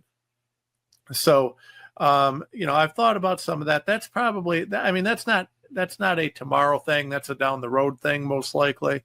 And, we're kicking some of that around, in the future. And it may not be that. Maybe I just piss everybody off and run for Congress or something. We'll see. I think the GOP would stroke out because, I spend as much time ripping the rhino part of the GOP as I do. GOP is an equal offender in this crap. Yeah. Well, we've been rhino busting all over the country, so I'm still doing a lot of that. I'm doing some stuff on some child trafficking stuff, but it's not public.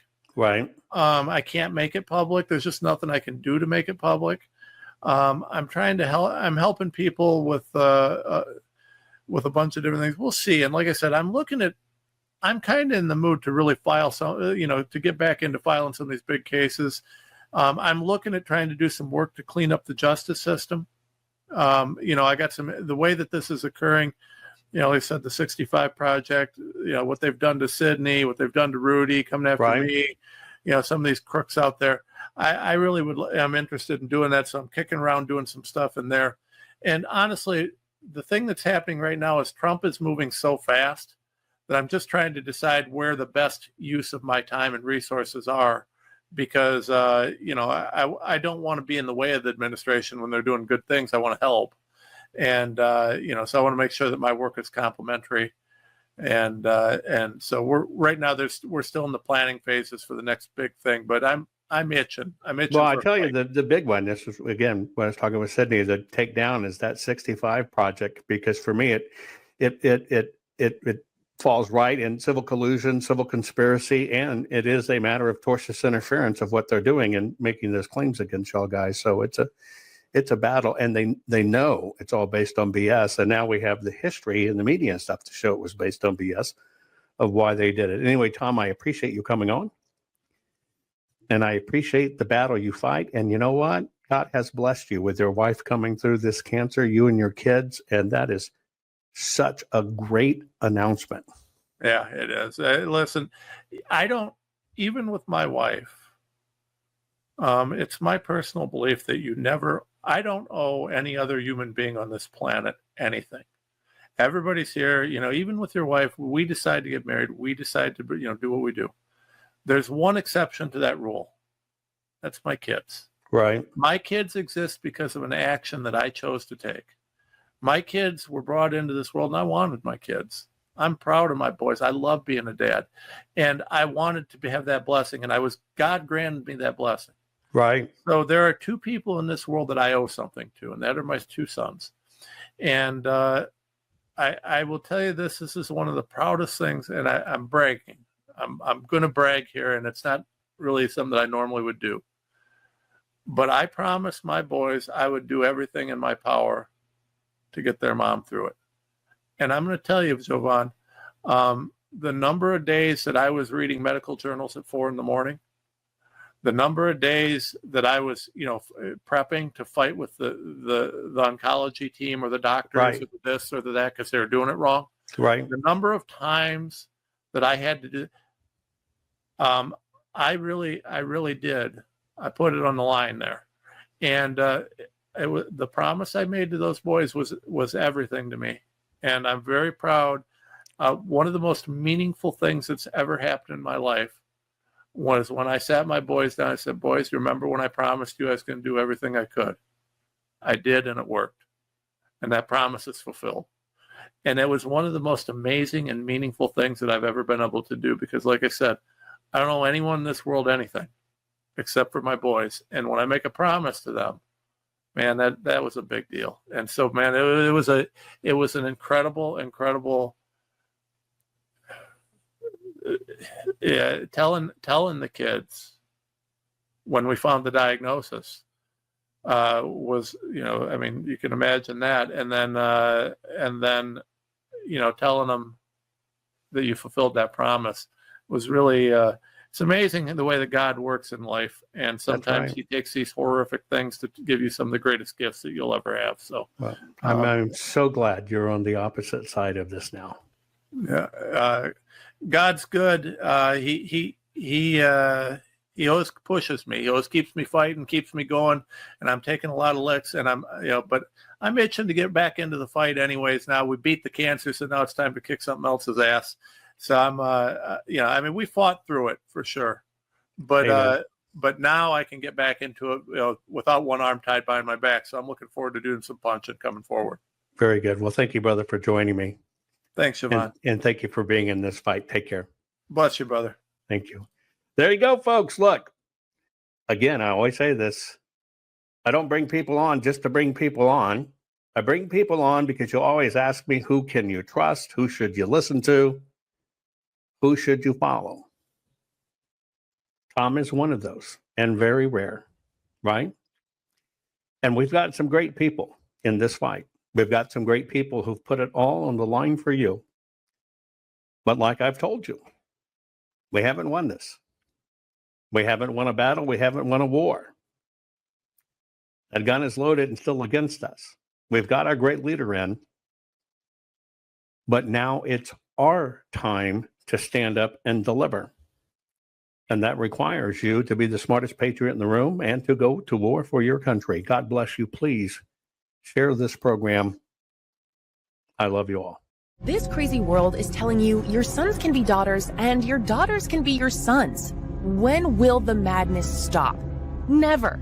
So you have to decide, will you comply or defy? They tell us all, you will own nothing, eat bugs, and be happy.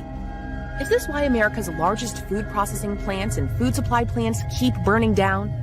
Do you really think this is a coincidence? Of course not.